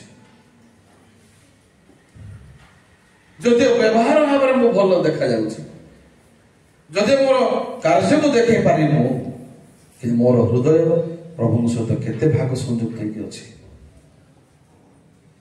ମୋର ହୃଦୟ ସହିତ ପ୍ରଭୁଙ୍କର ହୃଦୟ ପ୍ରବାହିତ ହେବାର ସମୟ କେମିତି କାଟୁଛି? ଭାଇ ଭଉଣୀ ମାନେ, ରୂପାନ୍ତରିତ ମାନେ କଣ? ରୂପାନ୍ତରିତର ଅର୍ଥ ନାହିଁ ଯେ ପ୍ରଭୁ ଆମର ଭଲ କାମ, ଆମର ଭଲ କାମକୁ ସେ ବିଚାର କରିବେ, କି ଆମଙ୍କର ବ୍ୟବହାରକୁ ସେ ବିଚାର କରିବେ ନାହିଁ। ଗୋଟେ ଚୁମ୍ବକ ଯଦି ପାଖରେ ଅଛି, ଲୁହା ହିଁ ଯୋଡି ହେଇଯିବ, ଚୁମ୍ବକ ଟାଣି ହେଇଯିବ, ନା ନାଇଁ? କାଠ ଯିବ। যদি ସେ ଚୁମ୍ବକ ପାଖରେ କାଠକୁ ରଖା ହବ ଆଉ ଲୁହାକୁ ରଖାଇଲେ ଲୁହା ଯୋଡ଼ି ହେଇଯିବ ନା ନାଇଁ। ସେମିତି ଯାହାର ମନରେ ଈଶ୍ୱରଙ୍କର ଆତ୍ମାର ପ୍ରବାହିତ ଦୁନିଆ ଅଛି, ଯାହାର ପାଖରେ ପ୍ରଭୁଙ୍କର ବାକ୍ୟ ଅଛି ଷ୍ଟୋର ହେଇକି, ପ୍ରଭୁ ଯୀଶୁଙ୍କର ମନ ସହିତ ଏକ ଅଛି। ଏବେ ଦେଖନ୍ତୁ ଏଇଟା ମୋର ଫୋନ ଅଛି, ଯଦି ଏ ଫୋନ ଯଦି ନେଟୱାର୍କ ଯଦି ନାହିଁ ତାହେଲେ ଏ ଫୋନ ୟୁଜ କରିପାରିବେ କି? ହେଇପାରିବ। ଏ ଫୋନକୁ ୟୁଜ କରିବା ପାଇଲେ ଏ ଫୋନରେ ନେଟୱାର୍କ ଦେଖିବାକୁ ପଡ଼ିବ। এই নেটওয়ার্ক ଦେଖିବା ପାଇଲେ ଟାୱାର ବସେଇବାକୁ ପଡ଼ିବ, ମୋତେ ଫୋନ ଭିତରେ ସିମ୍ କରିବାକୁ ପଡ଼ିବ। ଆମେ ସେମିତି ମୁଁ ସ୍ପିରିଚୁଆଲ ନେଟୱାର୍କରେ ଅଛି କି ନାହିଁ? ଯଦି ମୁଁ ଆତ୍ମାର ନେଟୱାର୍କରେ ବଞ୍ଚୁଛି ତାହେଲେ ଏ ଆତ୍ମାର ନେଟୱାର୍କ ସଦୃଶ କ'ଣ? ହୋଲି ସ୍ପିରିଟର ପବିତ୍ର ଆତ୍ମାଙ୍କର ଦ୍ୱାରା ପ୍ରବାହିତ ହେବାର ଜୀବନ ଯାପନ। ଆମେ ଆମେ ନାହିଁ ସେତେ ଯୀଶୁ ଖ୍ରୀଷ୍ଟ ମଣ୍ଡଳୀର ମସ୍ତକ, ଖ୍ରୀଷ୍ଟ ଜଗତକୁ ଆସିବା ଅର୍ଥ କ'ଣ? ଦ୍ୱିତୀୟ ଗମନ ସେ ମଣ୍ଡଳୀକୁ ରେପ୍ଚରିଂ କରିବା ପାଇଁ ଆସିବ। ମଣ୍ଡଳୀ କାହାକୁ କୁହାଯାଉଛି? ଧାର୍ମିକ ମାନଙ୍କର ସମ୍ମିଳନୀ, କଂଗ୍ରିଗେସନ। ଗୀତ ସହିତ ଲେଖା ହେଇଛି ନା, ଆପେ ମାନେ ଧାର୍ମିକ ମାନଙ୍କର ମଣ୍ଡଳୀକୁ ଯାଇକି ଛିଡା ହେବେ, ଲେଖା ହେଇଛି? ଛିଡା ହେବେ ନାହିଁ। ଧାର୍ମିକ ମାନେ କିଏ? ଭଲ ଲୋକମାନେ ଧାର୍ମିକ ନାହିଁ, ଭଦ୍ର ଲୋକ ଧାର୍ମିକ ନାହିଁ, ଯେଉଁମାନେ ନିଜର ଚିନ୍ତାକୁ ତଳେ ପକେଇକି ପରମେଶ୍ୱର ବାକ୍ୟକୁ ସୁସମାଚାରକୁ ବିଶ୍ୱାସ କରୁଛନ୍ତି। ଆମେ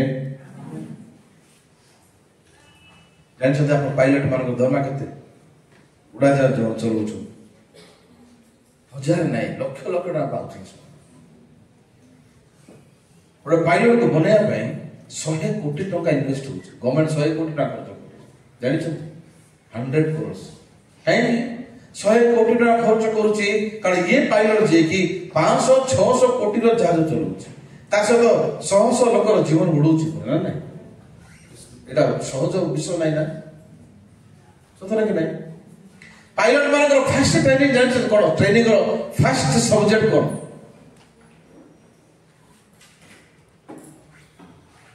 ସେମାନେ ବସିବେ, ଜାହାଜ ଚଲେଇବା ପାଇଁ ବସିବେ, ସାମ୍ନାରେ କମ୍ପ୍ୟୁଟର ଥିବ, ମନିଟର ଥିବ ନା, ଲ୍ୟାପଟପ୍ ଅଛି,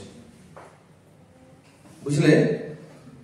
ହେଲେ ବର୍ତ୍ତମାନ ଏମାନେ ମନିଟରକୁ ଦେଖେ, ମନିଟର ଏମାନଙ୍କୁ ନେଭିଗେସନ ଦେଖେଇବ ଯେ ତମେ କୁଆଡକୁ ମୁଡିବ ତମ ଷ୍ଟେରିଂ। ଏମିତିକା ଷ୍ଟେରିଂ ନାହିଁ ତାଙ୍କର, ହ୍ୟାଣ୍ଡେଲ ଭଳିଆ ଷ୍ଟେରିଂ। ହେଲେ ଆଖି ସାମ୍ନାରେ ଦେଖିଲେ ସିଧା ଯିବା ପାଇଁ ଆଖି କହିବ ଏଇଟା ତ ରାସ୍ତା ବୋଲି। କିନ୍ତୁ ବର୍ତ୍ତମାନ ଯଦି ମନିଟର କହିବ ତୁ ରାଇଟ ସାଇଡ ମୁଡେ, ତାକୁ ବହୁତ ଅଖାଡ଼ ଲାଗିବ। ନାଇଁ ନାଇଁ ନାଇଁ ସିଧା ଯିବା ଦରକାର। କଙ୍କଡା ପରି ଚାଲେ କହିଲେ କେତେ ଦିନ ଚାଲିବ? ହବ କଙ୍କଡା ବାଙ୍କଡା ଚାଲୁଛି। ହେଲେ ସମାନ ସିଧା ଆଖି ଦେଖୁଛି, ସିଧା ଯିବା ଦରକାର aeroplane. Actually right side mood ବୋଲି କହୁନି ନେଭିଗେସନ, ସିଧା ଯାଉଛି, କିନ୍ତୁ ତାଙ୍କର ଚିନ୍ତାରେ ରାଇଟ ସାଇଡରେ ଯାଉଛି। ଏତେ ସବଜେକ୍ଟ ହଉଛି ପାଇଲଟ ମାନଙ୍କର ଫାଷ୍ଟ ଟ୍ରେନିଂରେ, ଲେ ଡାଉନ୍ ୟର ଥଟ୍ସ। ତମର ଚିନ୍ତା ତମକୁ ଛାଡିକି ତମେ ମନିଟର କ'ଣ କହୁଛି ସେଇଟାକୁ ଶୁଣିବାକୁ ପଡିବ। ମନିଟର ଅନୁସାରେ ତମେ ଷ୍ଟେରିଂକୁ ତମେ ମୁଭ୍ କରିବାକୁ ପଡିବ। ଆଉ ଯଦି ତମେ ନିଜେ ନିଜର ଚିନ୍ତାରେ ଆଖିରେ ଦେଖୁଥିବା ବିଷୟକୁ ଯଦି ଭାବିକି ତମେ ନେଲ ବୋଲେ ସିଧା ଯାଇକି ସେଇଟା ଏରୋପ୍ଲେନ ଟଚ୍ ହେଇଯିବ। ଦୁନିଆରେ ସବୁଠୁ କଷ୍ଟ ଜାଣିଛୁ କ'ଣ? ମୁଁ ମିଛୁଆ ବୋଲି ସ୍ୱୀକାର କରିବା। ମୋର ଚିନ୍ତା ହଉଛି ମିଛ ବୋଲି ଜାଣିବାଟା ବହୁତ ବହୁତ କଷ୍ଟ। ଆମେ ଈଶ୍ୱର କହିଲେ ଅଧାର୍ମିକ ଆପଣର ସଂକଳ୍ପ ପରିତ୍ୟାଗ କରୁ। କାହିଁକି ପ୍ରଭୁ କହୁଛୁ? କାହିଁକି ପ୍ରଭୁ କହୁନାହାନ୍ତି ବିଡ଼ି ପରିତ୍ୟାଗ କରୁ, ମଦ ପରିତ୍ୟାଗ କରୁ? କାହିଁକି? ଏ ଚିନ୍ତା ଯିଏ ବିଶ୍ୱାସ କରୁଛି, ଏ ଚିନ୍ତାକୁ ଧରିକି ଶୈତାନ ସବୁ ବ୍ରାଞ୍ଚ କରୁଛି। କାଲି ବି ବାଜୁଥିଲା ରତନ ବାଜୁ, ତାର କ'ଣ ଅଛି? ଫ୍ରିରେ ତ ଅଛି। ହେଲେ ଏ ଚିନ୍ତା ଚେର, ଏ ଚିନ୍ତା ଚେର ଯାହାର ମାଡ଼ି ବସିଲା, ସେଇଠୁ ଡାଳ ଯାକ ତିଆରି ହବ, ଶାଖା ଯାକ ତିଆରି ହବ, ଆଉ ସେଇ ଜାଗାରେ ସବୁ ଫଳ ତିଆରି ହବ। ଏ ଚିନ୍ତାର ଚେର ବହୁତ ଡେଞ୍ଜର, ବିପଦଗ୍ରସ୍ତ। ବୁଝିପାରୁଛନ୍ତି? ଏବେ ଶୈତାନ ମଣିଷକୁ ଏମିତି ଚିନ୍ତା ସ୍ଥାପନ କରିଛି, ପ୍ରତ୍ୟେକ ଲୋକମାନଙ୍କୁ ନିଜର ଚିନ୍ତା ହିଁ ସତ ଭରି ଲାଗୁଛି।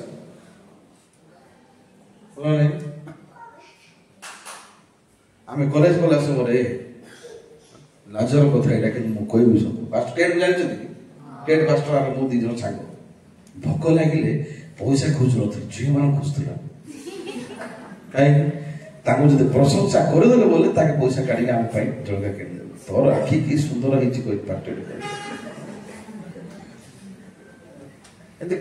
कोई सिंगड़ा बना खाई हाँ आसु आउटे कौन भाईना कहीं दुखित झील मान कैरेक्टर हो जो प्रशंसा पाइले सब भूल जाए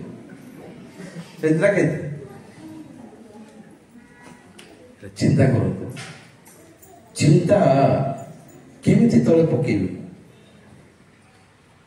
हाथ काढ़े शैतान कहूँ तू पापी 99% कन्फर्म लगुच एक्जाक्ट लगुच आम पापी भूल करुचु आम मिछ भी कहूँ बहुत गुड़े कदर्य मन देखुच मैंने हाँ केमती जो धार्मिक कहवा लोक मैंने केवे धार्मिक कही पारना अच्छा तुम ना कौन झील बस बस बस मास्टर ना पास्टर मास्टर मान छा छोट विषय पचारे सूर्य के देख पृथ्वी अच्छे तो ये देखी सूर्य चारिपटे पृथ्वी घुरुची ना पृथ्वी चारिपटे सूर्य घुरुची पृथ्वी चारिपटे सूर्य घुरुची ना कौ क्लास पढ़ु तू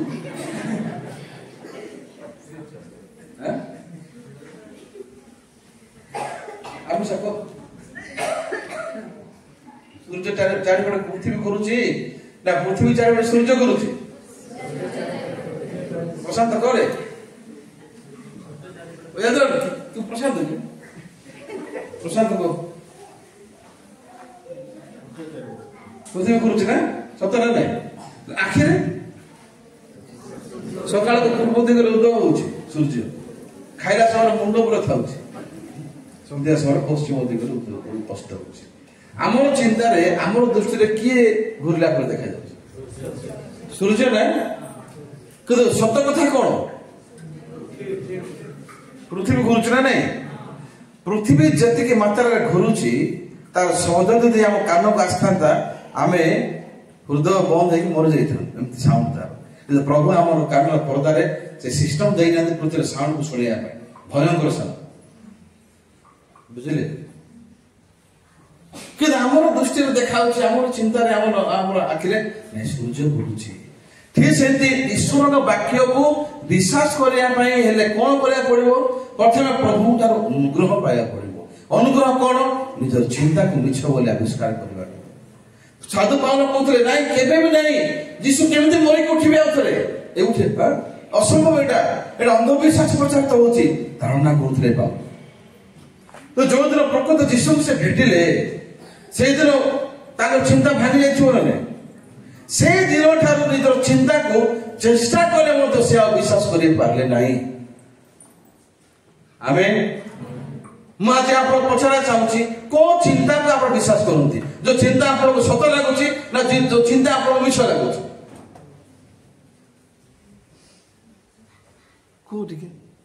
जो चिंता आपको मिछ लगुच से चिंता को विश्वास करुँच ना जो चिंता आपको सत लगुच से विश्वास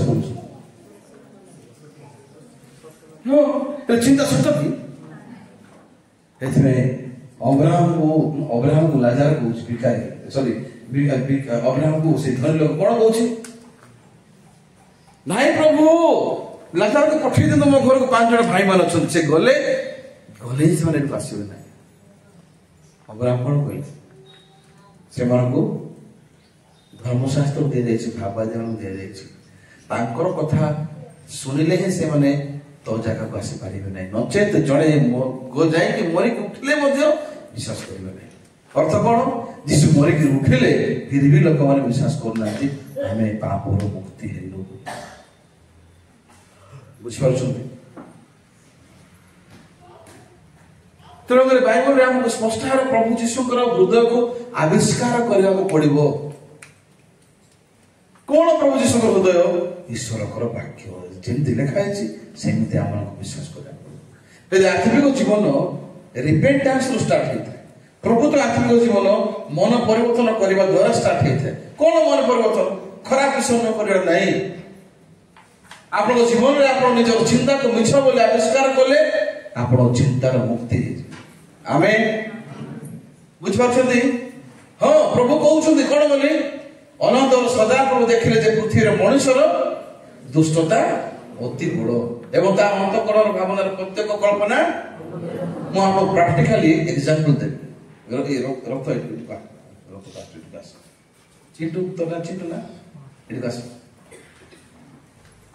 ଦେଖନ୍ତୁ ସାମ୍ନାରେ ଛିଡ଼ା ସିଆଡ଼େ ଦେଖିକି ଛିଡ଼ା ହବ। ଭାଇ ଭଉଣୀ ଦେଖନ୍ତୁ, ବର୍ତ୍ତମାନ ଏପଟେ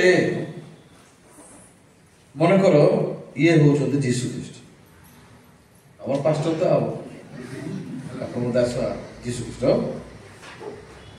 ଇଏ ହଉଛି ଗୋଟେ ଏମିତିକାର ଗୋଟେ ପେସେଣ୍ଟ ପରି ବି ଦେଖାଯାଉଛି। ଇଏ ହଉଛି ଗୋଟେ ଶୈତାନ ଦ୍ୱାରା ସବୁବେଳେ ହଇରାଣ ହେବାର ଲୋକ। ଠିକ ଅଛି, ଶୈତାନକୁ ହଇରାଣ କରୁଛି ସବୁବେଳେ, ତା ପାଖକୁ ଆସିକି ତାକୁ ହଇରାଣ କରୁଛି। କେମିତି ହଇରାଣ କରିବ? ଶୈତାନ କେମିତି ହଇରାଣ କରିବ ଜାଣିଛ?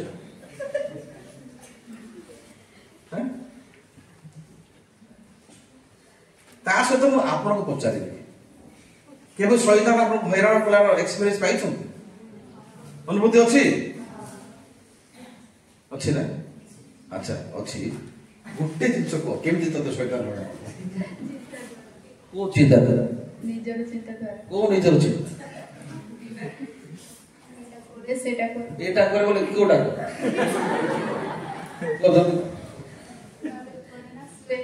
ବାଇବଲ ପଢେ ନା ଶୁଏ ନା? ରାତିରେ ନ ଶୁଣି କେମିତି? ବାଇବଲ ପଢିଲା ସମୟରେ ଶୁଣେ, ମୁଁ ଆଉ ରାତିରେ ଶୁଣିବି। ଠିକ ଅଛି, ସେ ଗୋଟେ କହିଲା ଯେ ଶୈତାନ ବାଇବଲ ପଢିଲାର ଚିନ୍ତାରେ ହଇରାଣ କରୁଛି। ଠିକ ଅଛି, ଆନନ୍ଦ ଭାଇ? ଯୋଉଟା ମିଛ ସେଇଟା ସତ ବୋଲି ସେ ମତେ ଠକୁଛି। ସେ ଭିତରେ କୋଉଟା? ଗୋଟେ କଥା କୁହ, ଯୋଉଟା ବୋଲେ ସେ କୋଉଟା? ଆଚ୍ଛା, ସେ ବହୁତ ଆତ୍ମିକ ଆରାଧନା କଣ କୁହନ୍ତୁ, ଜଲ୍ଦି କୁହନ୍ତୁ, ହସନ୍ତୁ ନାହିଁ।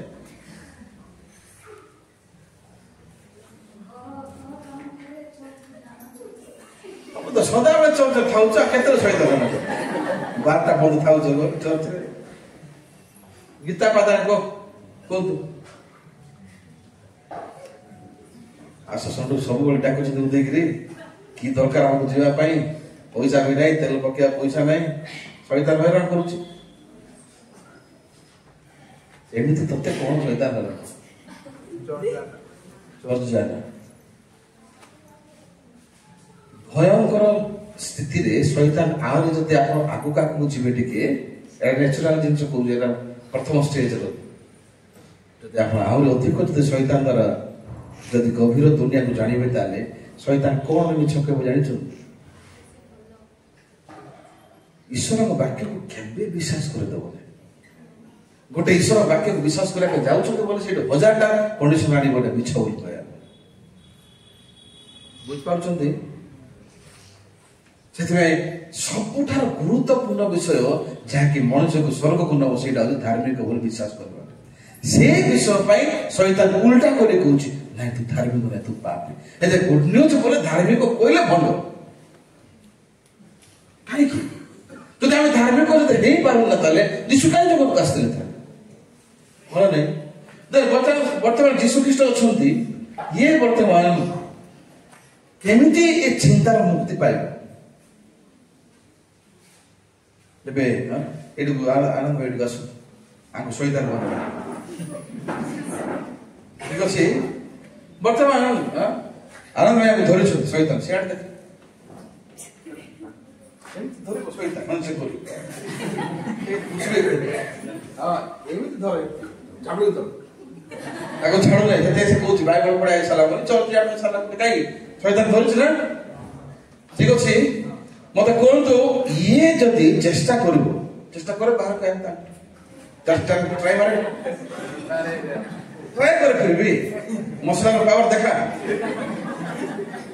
हबो ये कहीं पारी बोले जानिचंती बिकॉज कारण या थारू ये बहुत शक्तिशाली आमेन ये जेते चेष्टा करबो हालिया ही हबो नहीं ये बतले या थारू मुक्ति पाइना पहले गोटे मात्र रास्ता अछि कौन ये शक्तिशाली और यार अधिक शक्तिशाली को शक्ति को प्रयोग करिया पड़े आनिया यार शक्ति काम दब नहीं ये कौन कर दरकार यार जति बल अच्छी ताठू और अधिक बलवान लोक को आनिया पड़ो शैतान अधिक बलवान किए यीशु ख्रीष्ट हेले बर्तमान ये यीशुଙ୍କର ଦୟା ପାଇବା ଦରକାର କଣ ପାଇବା ଦରକାର ହେଲେ ବର୍ତ୍ତମାନ ଏଇଠି ମଝିରେ କିଏ ଛିଡ଼ା ହବ ଆସ କିଏ ଜଣେ ସୁଶାନ୍ତ ପାଷ୍ଟର ଜଣେ ଆସୁ ଇଏ କିଏ ଇଏ ହଉଛନ୍ତି ପ୍ରଭୁଙ୍କର ଦାସ କିଏ ଘର ଦେଖ କିଏ ୟାର କାମ କଣ ୟାର କାମ କି ଲୋକକୁ କିଏ ବାକ୍ୟ ଶୁଣିବ କିଏ ବାକ୍ୟ କାହା ପାଖକୁ ଯିବି କାହାକୁ ଯୀଶୁଙ୍କର ମନ ଟିକେ ବାଣ୍ଟିବି ସେମିତି ନା ନାଇଁ ନା ଅନ୍ୟ କାମ ଅନ୍ୟ କାମ ବି ଅଛି କିନ୍ତୁ ଅଧିକ କାମ କଣ ପ୍ରଭୁଙ୍କ ଦାସ ବୋଲେ ଇଏ ସମସ୍ତଙ୍କୁ ଦେଖୁଥିବ ପାଖକୁ ଆଇବା ଲୋକକୁ ସେ ସମୟ ପାଇଲେ 2 ମିନିଟ୍ ଟାଇମ୍ ପାଇଲେ ମଧ୍ୟ ସେ କାହା ବିଷୟରେ କହିବା ଦରକାର ଇଏ यार अनुग्रह ये जीशु ख्रीष्ट को डायरेक्ट जाई पारिबो नै मौसांग आरंभ करी जीशुर आगमन पर्यंत लोक इस्राएल लोकनकर मध्यस्थ प्रभु का स्थापन कले प्रभुंकर दासन स्थापन कले आमेन एतबे अब्राहम याकूब जोसेफ जोसियो मौसा इति करी लंबा भीतर लोक मार्ग जो नै कि जीशु पाक आछ एते बता प्रभु को दास होछते बहुत गुरुत्वपूर्ण हम पई जेमते जीशु को से भेटेबो आमेन बुझ परछंती नाथन भविष्यत वक्तांकर सहायता बिना केबे मध्य दाऊद अंधकार मुक्ति पाई पाता हेले मतलब एबे कोन हो जीशु पाक जीवा पर ये यार पाक को जीवा दरकार ये सब जिंस यार जानिबा दरकार सब जिंस कलेक्ट करबो यार अरे ये बंधा जाई शैतान रो शक्ति रे ये जीव ता पाक जीशु पाक जीवे जीशु को जणेबे जण ताक विषय जीशु ख्रीष्ट कोन करे तो से पाप रे अछि ताको परित्राण करन हां से प्रार्थना द्वारा ओ संगालिता द्वारा सब कुछ कहबे ना देबे कोन होबो जीशु आसीबे का पाक आसीबे हां पाक आसीबे आसो आसो ओ एबे देखंतु एबे ये शैतान क्षमा करू गान ये शैतान तो मुक्त करिया पाई एबे जीशु ख्रीष्ट कोन करिवे डायरेक्ट ता अटैक एते ईश्वर को वाक्य होची कोन खड़ग शैतान को हत्या करिया आमेन शैतान प्रभु को वाक्य को जीति पारिबो कि अंधकार आलो को जीति पारिबो असंभव ना जो जगह अंधकार राजत्व करुची आलुओ पहुंचले अंधकार चली जीशु होचते आलुओ शैतान होची कोन अंधकार एबे मुक्त करो ताको ठेली दो साइड अरे बुझलो कोन मुक्त हैला बरा एबे ये का पाखर अछि ये भी का पाखर अछि गुडी मारू मसला बिकू चर्च न आसिकरी जहाँ भी करू माने कौन जीशु को हाथ मुठार थिले जहाँ भी करिबो से जो जो जो जो लोक जीशु को घर भीतर अछि से मद काच आनी पीबो जीशु घर भीतर पीबो ना पीबो थरे दी थर लुचिकरी 4 थर बांध तापरे धरा न पड़ले भी निजे निजे से लाइट फ्यूज होई जो कोडा सुनु तो कोड बइछु हां बोले सुने और नहीं यार हृदय भीतर वर्तमान यार कौन काम जीशु पाखे सब आशीर्वाद अछि अछि ना हमर समस्त आशीर्वाद जीशु पाखे अछि ना हेले वर्तमान जीशु ख्रीष्ट पाखे समस्त विषय अछि ये केवल जड़े संयुक्त हेले हैला केवल संयुक्त हेले कौन हम बिना तार आम बर्तमान फोन कथा हो America south Korea China Japan सीधा ना नहीं इंटरनेशनल कॉल करूँ ना कहीं इंटरनेट द्वारा आकाश सैटेलाइट अच्छी सैटेलाइट काम होमर सब सहर को ट्रांसफर करमती जीशु ख्रीष्ट जड़ित अच्छे कि कौन हम जान कौन हम सार आउ थे आस बुलाया आउ थे आस से कौन पाए ए चिंटू कोठी अच्छु रे गोटे जगह कि टाइम भी नहीं तो भाई आनु मु तो केते बढ़िया जिनिस देखेबी ये खाली दूर खाली खाली चिंता कर सापर जीवन कोठी अछि लांजर अछि जीवन कोठी सापर जीवन मुंडे अछि ना नहीं मुंडो जदि कोचाड़ी देबे ताले साप मला ना नहीं मला ना नहीं किंतु तापर कोन होलुची लांज होलुची कोई साप बंचिछि कि एबे ये का पाखरे अछि तू दी आसी लांच होला पर ए चिंटू चिंटू रे आसे जीवा क्रिकेट खेल चली रे आसे सियाड जीवा पी जीवा आसे आसे चर्च कोन जीवो जेतर को ये इच्छे करबा दरकार नाही खाली गुटे जिंस ना पाखरे जीसु अछने ना सेति हेले आमेन खाली मो पाखरे जीसु अछने ना नाही जीसु जो अछन ताले जीसु ताको बाहर कर आलू लड़े करूची अंधकार को हटिया बुझ पारछन्ते एतबे या सामने चारियाडे जीसु ख्रीष्ट तापरे प्रभु दास सामने जीसु सामने छिड़ा तार सामने छिड़ा हुआ जीसु पूरा मैं पछर छिड़ा ये साइड तम पछर जाउ साइड छिड़ा अरे लाली एटी अछि आउ एडलर छिड़ा लेट एडलर गुड अछि पछर डिकन दिडा अछि भाई सुन और काम आज दरकार एपटे पछर तीन डिकन अछि आसो सार आगु नेबो तो केदे नेबो ए हबो ए पारिबो कि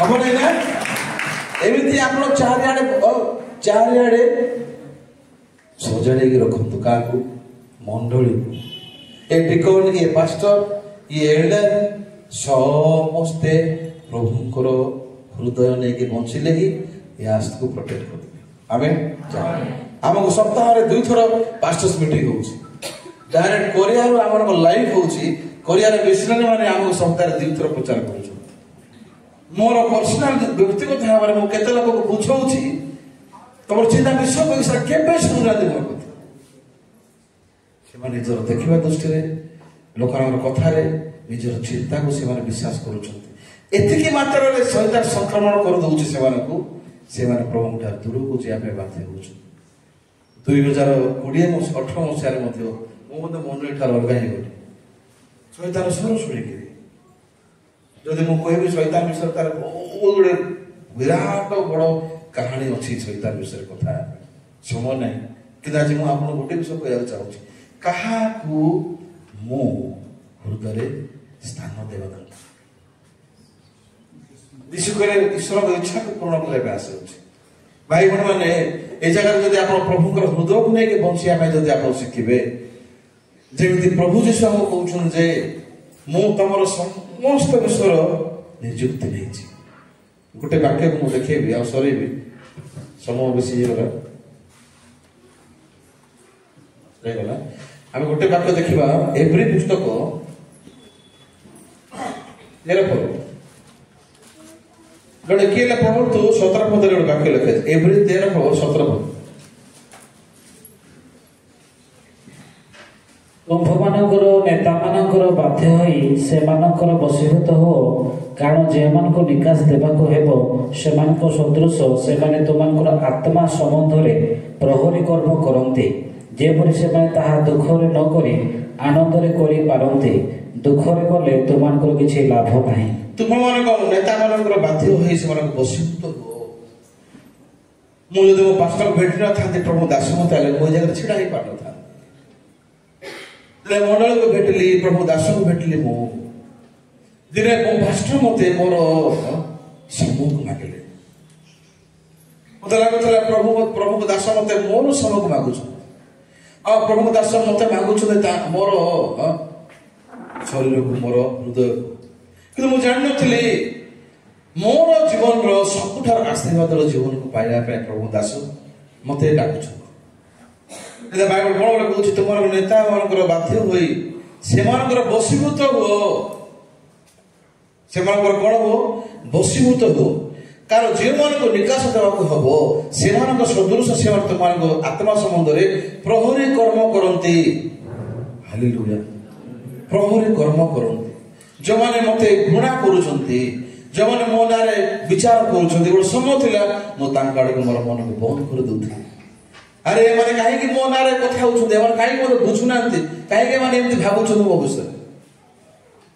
ଲୁକା ପୁସ୍ତକ 6 ପର୍ବର 35 ପଦରେ ପ୍ରଭୁ ମୋର ମନକୁ ଭାଙ୍ଗିଦେଲେ ମୋର ଚିନ୍ତା। ଲୁକା ପୁସ୍ତକ 6:35 ପଦରେ କଣ ଲେଖା ଜାଣିଛନ୍ତି? ଏ ବାକ୍ୟ ଛାଡ଼ନ୍ତୁ ନାହିଁ, ଏ ବାକ୍ୟ ଧରିକି ଲୁକା 6:35 ପଦ ପଢନ୍ତୁ କଣ ଲେଖା ହେଇଛି।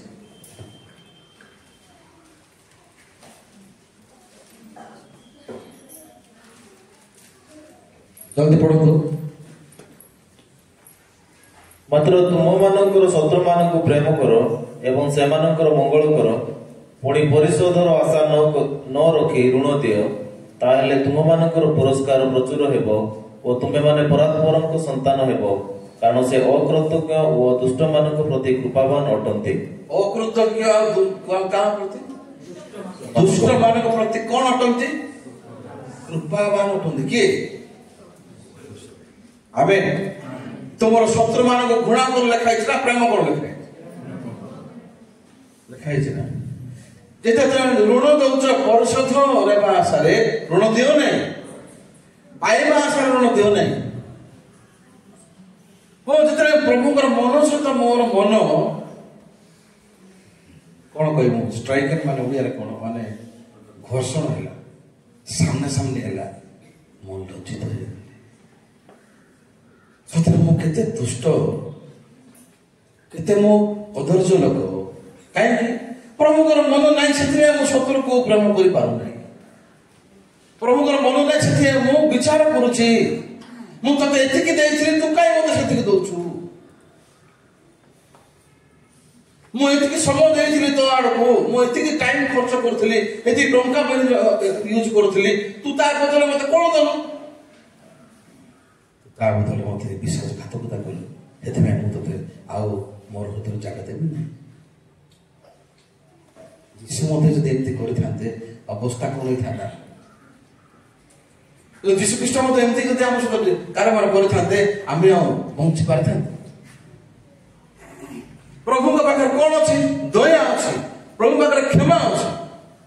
ମୋର ଜୀବନରେ ବହୁତ ବଡ ଶତ୍ରୁ କିଏ ଥିଲା ଜାଣିଛନ୍ତି? ମୋର ନିକଟବର୍ତ୍ତୀ ସାଙ୍ଗ। କିନ୍ତୁ ପ୍ରଭୁ ତା ଦ୍ୱାରା ମୋର ସମସ୍ତ ଛବିକୁ ଦେଖେଇଲେ। କେମିତି ହେଲା? ମୁଁ ଦୁଷ୍ଟ ବୋଲି ପ୍ରଭୁ ଦେଖେଇବାର ଅର୍ଥ ନାହିଁ ଯେ ମୁଁ ଦୁଷ୍ଟ କାହିଁ କହିକି ଦୋଷୀ ହେବାଟା।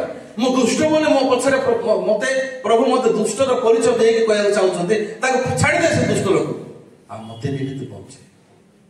ମତେ ମିଥ୍ୟାବାଦୀ ବୋଲି ପ୍ରକାଶ କଲେ ପ୍ରଭୁ, ଯେ ମିଥ୍ୟାବାଦୀ ବୋଲି ଜାଣିଲା ପରେ ମିଥ୍ୟାବାଦୀ ହେଇକି ବଞ୍ଚିବା ପାଇଁ ନାହିଁ, ଏ ମିଥ୍ୟାବାଦୀର ମଣିଷକୁ ଛାଡ଼ିକି ଯୀଶୁଙ୍କ ସତ୍ୟ ବାକ୍ୟ ନେଇକି ବଞ୍ଚିବା ପାଇଁ ପ୍ରଭୁଙ୍କର ଏଇଟା ଲକ୍ଷ୍ୟ ଆମର।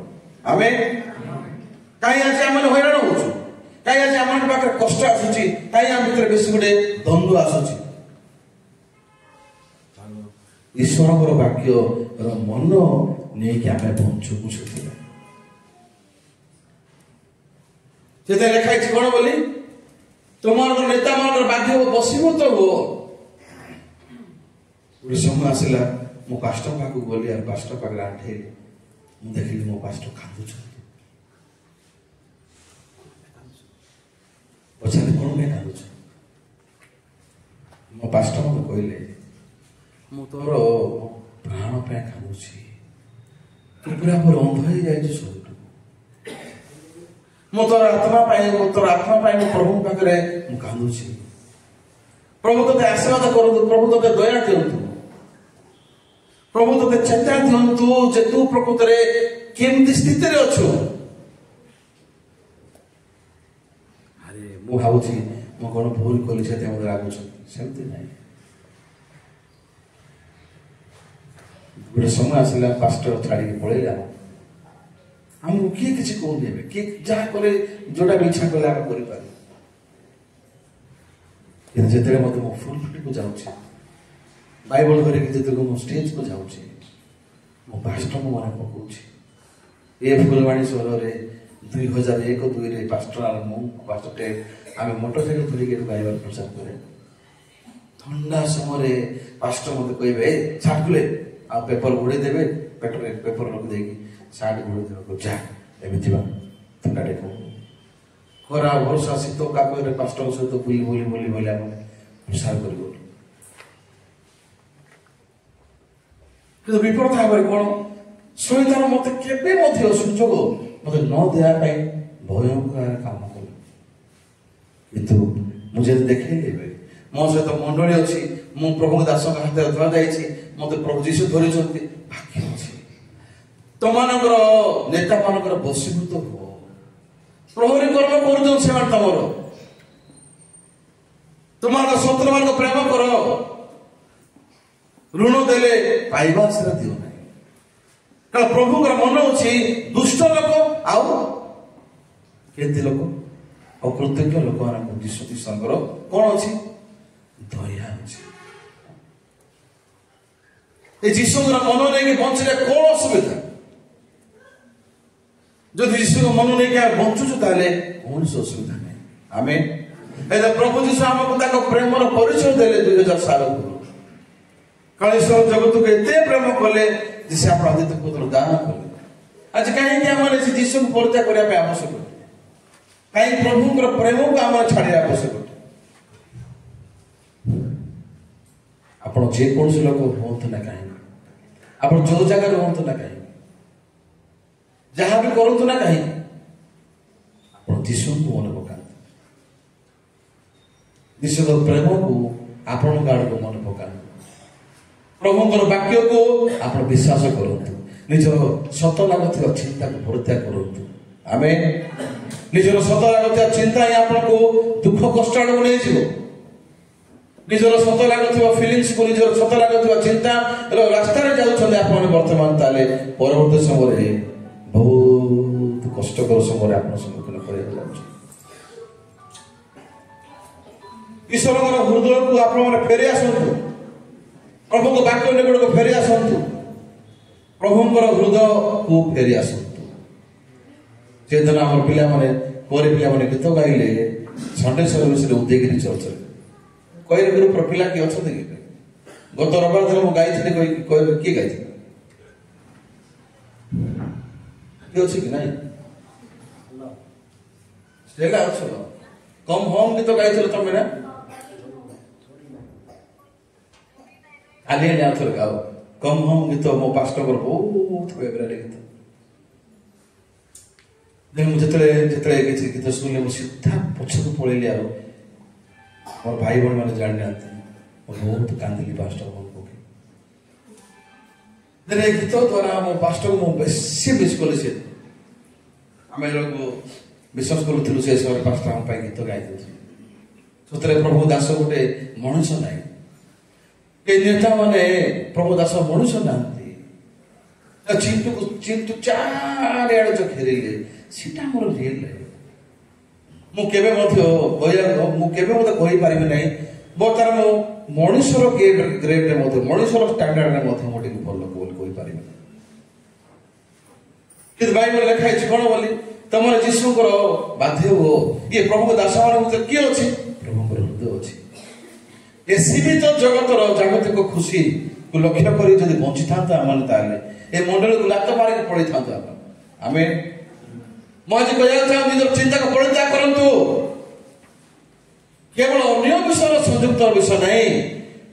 ମୁଁ ଯଦି କହିବି ଆପଣ, ତାହେଲେ ଶୈତାନ ଆମକୁ ବିଭିନ୍ନ ଉପାୟରେ ପ୍ରଭୁଙ୍କ ଦାସଙ୍କୁ ଅଲଗା କରିବା ପାଇଁ ସେ କାମ କରୁଛି। କାହିଁକି ତାଙ୍କ ମୁଖରୁ ଆମେ ପ୍ରଭୁଙ୍କ ବାକ୍ୟ ପାଉଛୁ। ଆମେ ସର୍ବୋପରି ବୁଦ୍ଧିମାନ ହେବା ଦରକାର। ଆମେ କପଟ ପରି ଅହିଂସୁକ, ସର୍ବୋପରି ବୁଦ୍ଧିମାନ ହେବା ଆବଶ୍ୟକ। ହେଲେ ସର୍ବର ବୁଦ୍ଧି କଣ? ଦୂରରୁ ଜାଣିବ ସେ ବିପଦ ଆସୁଛି କରି। ସେଥିପାଇଁ ଏ ଜାଗାରେ ଈଶ୍ୱରଙ୍କର ବାକ୍ୟରେ ଆମେ ଆଜି ବଶୀଭୂତ ହେବା ଆବଶ୍ୟକ।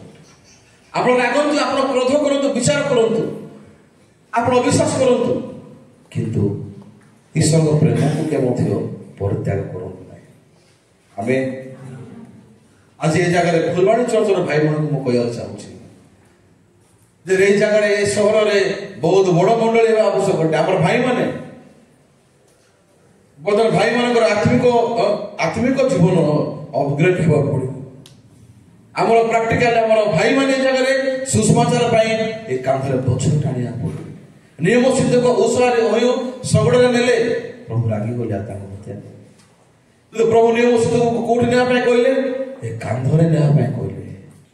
ଏ କାନ୍ଧରେ ଯଦି ନିୟମ ସିଦ୍ଧକର ପାଳି ରଖା ହବ, ଏ କାନ୍ଧ ବଥା ହବ ନା ନାହିଁ? ବହୁତ ପେନଫୁଲ ହବ, ବେଶୀ ବଥା ହବ। ଆମ ପାଷ୍ଟର ମାନଙ୍କୁ ଟଙ୍କାରେ କେ ମଧ୍ୟ ଆମକୁ ଧରି ନାହାନ୍ତି। ପାଷ୍ଟର ମାନଙ୍କୁ ଶାରୀରିକ ଅଭିଳାଷରେ ଦେଇକି ଆମକୁ ଧରି ନାହାନ୍ତି। ଆମକୁ ତାଡ଼ନାକୁ ପଠେଇଲେ, ମାଡ଼ ଖୁଆଇଲେ, ସୁସମାଚାର ପ୍ରଚାର କରି ମାଡ଼ ବି ଖାଇଛୁ, ତୁଚ୍ଛୀକୃତ ହେଇଛୁ, ଲଜ୍ଜିତ ହେଇଛୁ, ଥୁଙ୍କୁଛନ୍ତି ଆମର। ଭୟଙ୍କର ତାଡ଼ନା ପାଇଛୁ। ପ୍ରଭୁକୁ ଦାସ ଆମକୁ କହିଲେ ଏଇଟା ତମର ବାସ୍ତବିକ ତାଲିମ ଯେ ପ୍ରଭୁକୁ ତମେ ଏକ୍ସପିରିଏନ୍ସ କରିବ। କାହିଁକି ଆମେ ଏ ମୂଲ୍ୟବାନ ସମୟକୁ ଫିଜୁଲ ଟାଇମକୁ ଆମେ ଖାଲିରେ ସମୟକୁ ବରବାଦ କରିବା। ଆମେ ଯେକୌଣସି ମାଧ୍ୟମରେ ମଣ୍ଡଳୀର ଯେକୌଣସି କାର୍ଯ୍ୟରେ ମାନେ ବ୍ୟବହୃତ ହେଇପାରିବା ନା, ଚାहे ସେଟା ପ୍ରଚାରରେ ହଉ, ଅଫରିଂ ଦ୍ୱାରା ହଉ କି ଫେଲୋସିପ ଦ୍ୱାରା ହଉ, ଯେକୌଣସି ବିଷୟ ଦ୍ୱାରା। ବୁଝିପାରୁଛନ୍ତି? ଆମର କୋଏଲ ଗ୍ରୁପରେ ଗାଉଥିବା ପିଲାମାନେ ଭଲ ଗୀତ ଗାଉଛ, ତା ସହିତ ବାକ୍ୟ ମଧ୍ୟ ତମ ଭିତରେ ସ୍ଥାପନ ହେବାକୁ ପଡ଼ିବ। ଆମେ ସେଥିପାଇଁ ତୁମର ନେତାମାନଙ୍କ ପାଖରେ ବସିଭୂତ ହୁଅ। ଆଉ ତୁମେ ସେମାନେ ତମର କଣ ଭାଇ କହୁଛୁ କଣ ବୋଲେ ଜାଗାରେ ତୁମମାନଙ୍କ ନେତାମାନଙ୍କ ବାଧ୍ୟ ସେମାନେ ବସିଭୂତ ହବ। କାରଣ ଯେଉଁମାନଙ୍କୁ ନିକାଶ ଦେବାକୁ ହବ ସେମାନଙ୍କ ସଦୃଶ ସେମାନେ ତମ ପାଇଁ ସେମାନେ ଛିଡା ହେଇଦେବେ ଲେଖାଉଛି। ଆମର ଦୋଷ ଦୁର୍ବଳତାକୁ ଲୁଚେଇ ଦେବାର କିଏ? ମୋ ଦାସ। ଆମେ ନିକାଶ ଦେବାକୁ ପଡିବ। ସଦୃଶ ତୁମମାନଙ୍କ ଆତ୍ମା ସମ୍ବନ୍ଧରେ ପ୍ରହରୀ କର୍ମ କର। କଣ ପ୍ରହରୀ କର୍ମ? କାରଣ ପାଇଁ କଣ ପାଇଁ?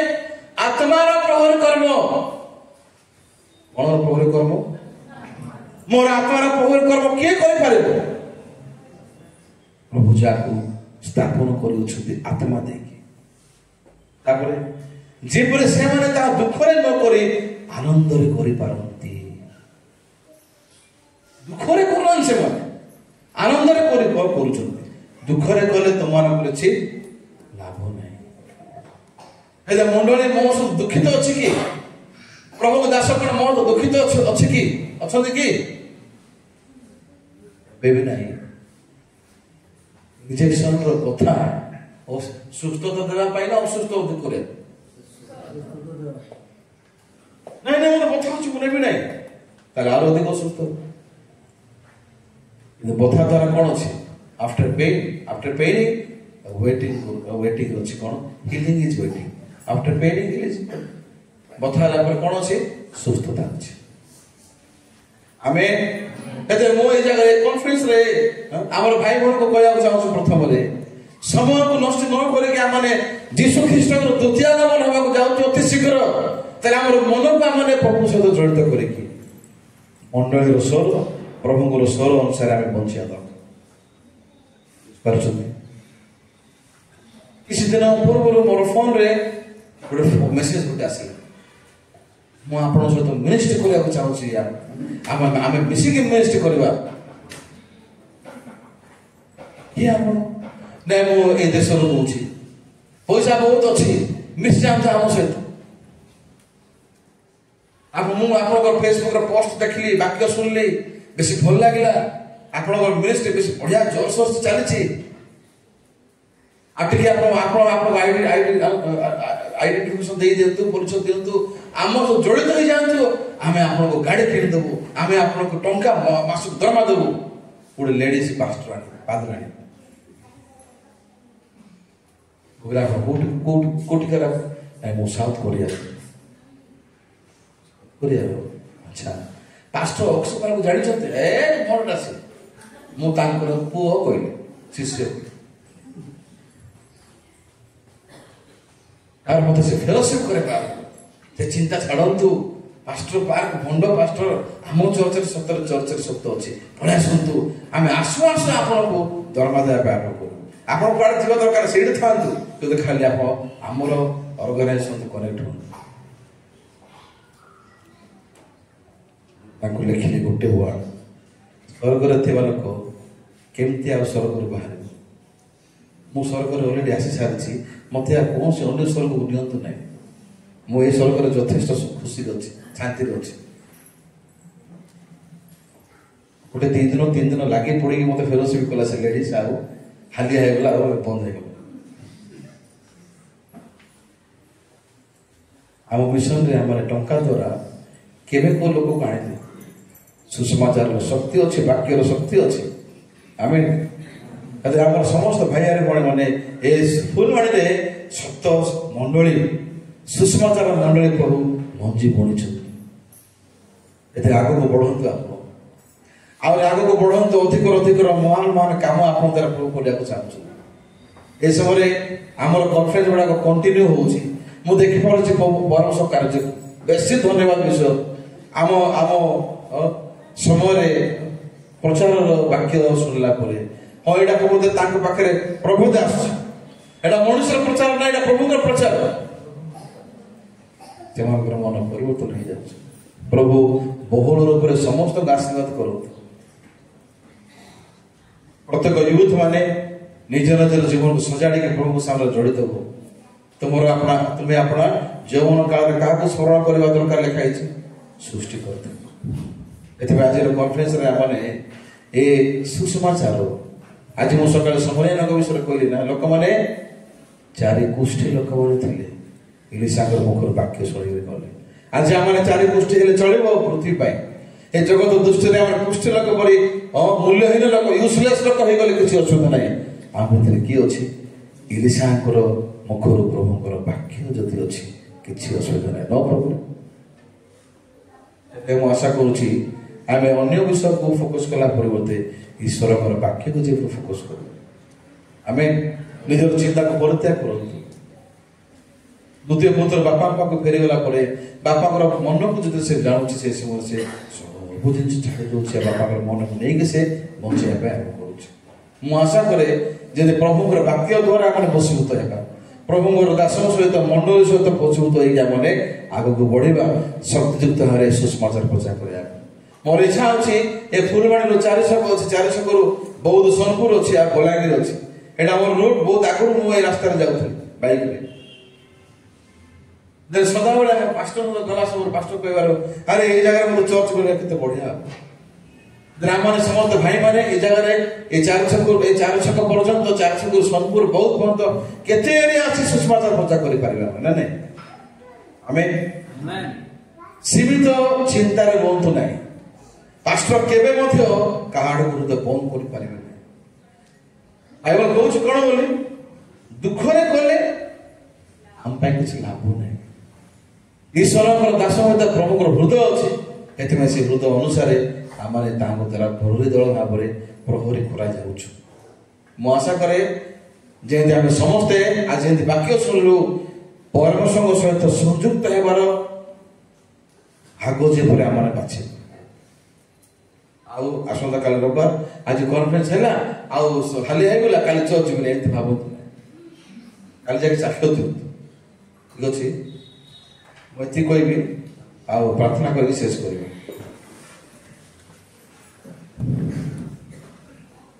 परमेश्वर धन्यवाद दूँ तुम्हें आज फुलवाणी कन्फरेन्स को देव बहुत सुंदर भाव तुम आमको वाक्य देल प्रभु जिते मैंने मन पकाऊ प्रभु तुम दास को जगह सुषमाचार मंजी बुणी आज अनेक लोक मैंने प्रभु जगह वाक्य शुणी परित्राण पाइबार दृश्य देखिए बहुत धन्यवाद अटे परमेश्वर पिता मंडली को तुम वृद्धि कर ଅନେକ ଅନେକ ଲୋକକୁ ତୁମେ ସୁସମାଚାରକୁ ଶୁଣିବା ପାଇଁ ତୁମେ ରାସ୍ତା ଖୋଲିଦିଅ ପ୍ରଭୁ। ଆମେ ହେଉଛୁ ସେ ଚାରି ଗୋଷ୍ଠୀ ସଦୃଶ ଯାହାର କୌଣସି ମୂଲ୍ୟ ନାହିଁ ଜଗତରେ। ଆମେ ହେଉଛୁ ଗୋଟେ ୟୁଜଲେସ୍ ଲୋକ, ଆମର କୌଣସି ଦରକାର ହିଁ ନାହିଁ ଜଗତ ପାଇଁ, ଆମେ ବ୍ୟବହାର ଯୋଗ୍ୟ ଲୋକ ନୁହଁ। କିନ୍ତୁ ପ୍ରଭୁ ତୁମେ ଆମକୁ ବେଶୀ ମୂଲ୍ୟାୟନ ଭାବରେ ପ୍ରଭୁଙ୍କ ବାକ୍ୟ ଦେଇଛ, ଦାସଙ୍କୁ ଦେଇଛ, ମଣ୍ଡଳୀ ଦେଇଛ। ଏଥିପାଇଁ ପ୍ରଭୁ ଯେପରି ଆମେ ସମସ୍ତେ ପ୍ରଭୁ ଦାସଙ୍କ ଦ୍ୱାରା ସହିତ ବଶୀଭୂତ ହେଇ ଯେପରି ଆମେ ଜୀବନଯାପନ କରିବୁ, ସେଥିପାଇଁ ତୁମେ ଆମ ସମସ୍ତଙ୍କୁ ଅନୁଗ୍ରହ କର। ଗୌରବ ସମ୍ଭ୍ରମ ତୁମେ ପାଅ। ଆଉ ବିଶେଷ କରି ପ୍ରଭୁ ଆଜିର ଦିନକୁ ତୁମେ ଦେଇଥିଲ, ଆଉ ତୁମେ ବେଶୀ ମୂଲ୍ୟାୟନ ସମୟ ଦେଲ ବାକ୍ୟ ଶୁଣିବା ପାଇଁ ବୋଲି ପ୍ରଶଂସା ଗୌରବ କରି ପ୍ରାର୍ଥନା ଯୀଶୁ ଖ୍ରୀଷ୍ଟଙ୍କ ନାମରେ ମାଗିଲୁ, ଆମେନ୍।